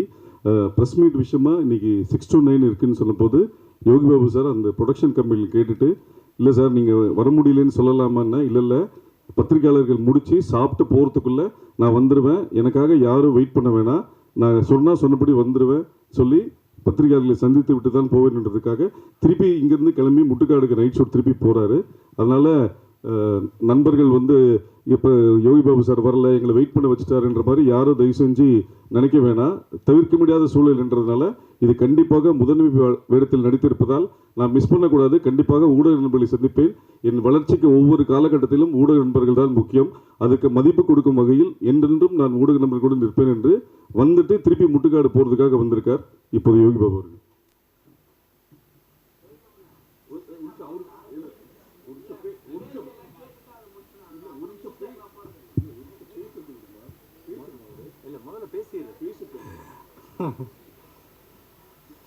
ஜாலி இல்லை. எல்லாருக்கும் வணக்கம். முதல்ல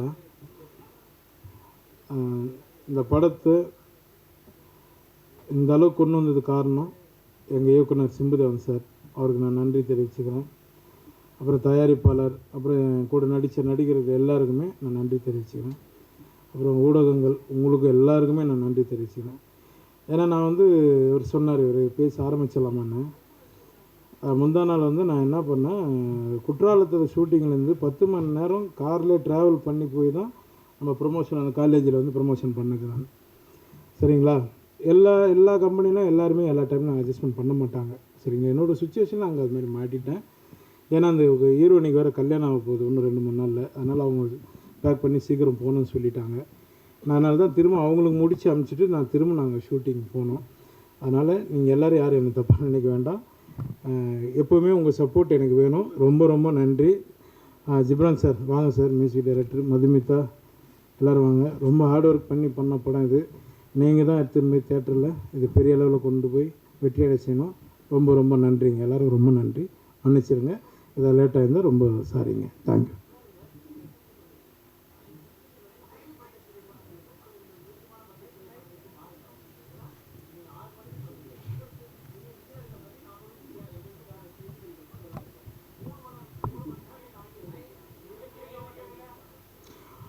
எனக்கு சொல்ல எனக்கு டைமிங் வந்து நான் வந்து ஆல்ரெடி சொன்னதுக்கு வந்து நான் முதல்ல சொல்லிட்டேன், சார் இது மாதிரி சுச்சுவேஷன் இருக்குது அப்படின்னா நீங்கள் வாங்க நான் பார்த்துக்கிறேன் அப்படின்னாங்க. இன்னொன்று எல்லா சிக்னலுக்கும் நான் போய் கேட்க முடியாது இல்லைங்களா, ஒரு டிராஃபிக்லேயும் போய் நான் வர முடியாது இல்லையா, நான் காரில் தானே வரேன். அதனால் அவ்வளோ வேலை இல்லை எல்லாமே எல்லாம் அதுதான் உண்மை. ரொம்ப நீங்கள் சொல்கிறது எனக்கு நல்லா புரியுது. கொஞ்சம் நிதானமாக கேளுங்க. உங்கள் கோபம் புரியுது. சரிங்களா? அதுதான் நான் மன்னிப்பு கேட்டேன்ல உங்கள்கிட்ட. இல்லை இவரோட எல்லா படங்களுக்கும் வரல. ஒரு நிமிஷம் சார். செந்தில், இது வந்து யோகி பாபு சார் கண்டிப்பாக கலந்துக்கிறேன்னு சொன்னதுனால மட்டும்தான் இது விழா நடந்தது. பத்திரிகையாளர்கிட்ட விழா இது மெசேஜ் அனுப்பும் போதே யோகி பாபு சார் வருவாரான்னு கேட்டாங்க. நான் யோகி பாபு சார் வரமாட்டார், யூனிட் மட்டும் இருக்கலான்னு நாங்கள் பொய் சொல்ல விரும்பலை. யோகி பாபு சார் வருவார். 6 to 9 டைம். இப்போ உங்களுக்கே தெரியும், இன்றைக்கி பல நிகழ்வுகள் சொல்லி 2.5 மணி நேரம் 3 மணி நேரம் தள்ளி நடிச்சிருக்கும் போது நீங்கள் எப்போவுமே எங்களுக்கு சப்போர்ட் பண்ணியிருக்கும் போது இது தவிர்க்க முடியாத சூழ்நிலை. அதனால தான் லேட் ஆகி தவிர யாருக்கும் எந்த இன்டென்ஷன் எதுவுமே கிடையாது. நீங்கள் பெரிய இப்போ நீங்கள் சொன்னீங்க இது சின்ன பட்ஜெட் படம், பெரிய பட்ஜெட் படங்களுக்கு இதே மாதிரி பெரிய பட்ஜெட் படங்கள் சமீபத்தில் நடந்த எல்லாத்துக்குமே நீங்கள் எப்படி அட்ஜஸ்ட் பண்ணி சப்போர்ட் பண்ணீங்களோ அது மாதிரி இதுவும் மன்னிச்சிருங்கன்னு அவர் சொல்லிட்டார். அதனால் தயவு செஞ்சு சப்போர்ட் பண்ணுங்கள், அவ்வளோதான். மற்றபடி இது தாமதத்தை நியாயப்படுத்தவில்லை. தாமதம் ஆகிவிட்டது. ஃபஸ்ட்டு நாங்கள் யூனிட் வச்சு மட்டுமே பண்ணலான்னு சொல்லும்போது யோகி பாபு சார் சொன்னார், இல்லை சார் உங்கள் டைம் என்னென்ன சார் 6 to 9 6 to 9 வர முடியாது, நீங்கள் ப்ரெஸ்ஸில் ரிக்வஸ்ட் பண்ணுங்கள், அவங்க இருக்கிறாங்கன்னு சொல்லுங்கள், நான் வந்து அவங்க சாப்பிட்டு முடியறதுக்குள்ளே வந்து ஒரு ஹலோ சொல்லிட்டு போகிறேன்னு சொன்னார். அது சொன்னதுனால வந்துடுறேன்னு சொன்னார், வந்தார். அதனால் அனைவருக்கும் நன்றி, வணக்கம். மற்றபடி எந்த விதமும் யாரையும் காக்க வைக்க வேண்டும் என்பது இந்த படக்குழுவினருக்கோ யோகி பாபுக்கோ யாருக்குமே எதுவுமே கிடையாது. எந்த இன்டென்ஷனும் கிடையாது. இப்போ நீங்கள் சொல்கிற மாதிரி டிராஃபிக் இருக்குது, உங்களுக்கும் பல நம்மளோட செய்தி ஊடகங்கள் இது இருக்குது, அடுத்த நியூஸ் ஃபைல் பண்ணால் அடுத்த இது போகணும். அதனால் யாரையும் காக்க வைக்க வேண்டும் எந்த ஒரு இன்டென்ஷனும் கிடையாது. எங்களுக்காக வெயிட் பண்ணியிருந்த அனைவருக்கும் நன்றி, வணக்கம். நன்றி, எல்லாருக்கும் நன்றி. தேங்க்யூ. ரொம்ப நன்றி. வருகிறேன். மறைவாகவே இருக்கட்டும். சரி, நன்றிப்பா.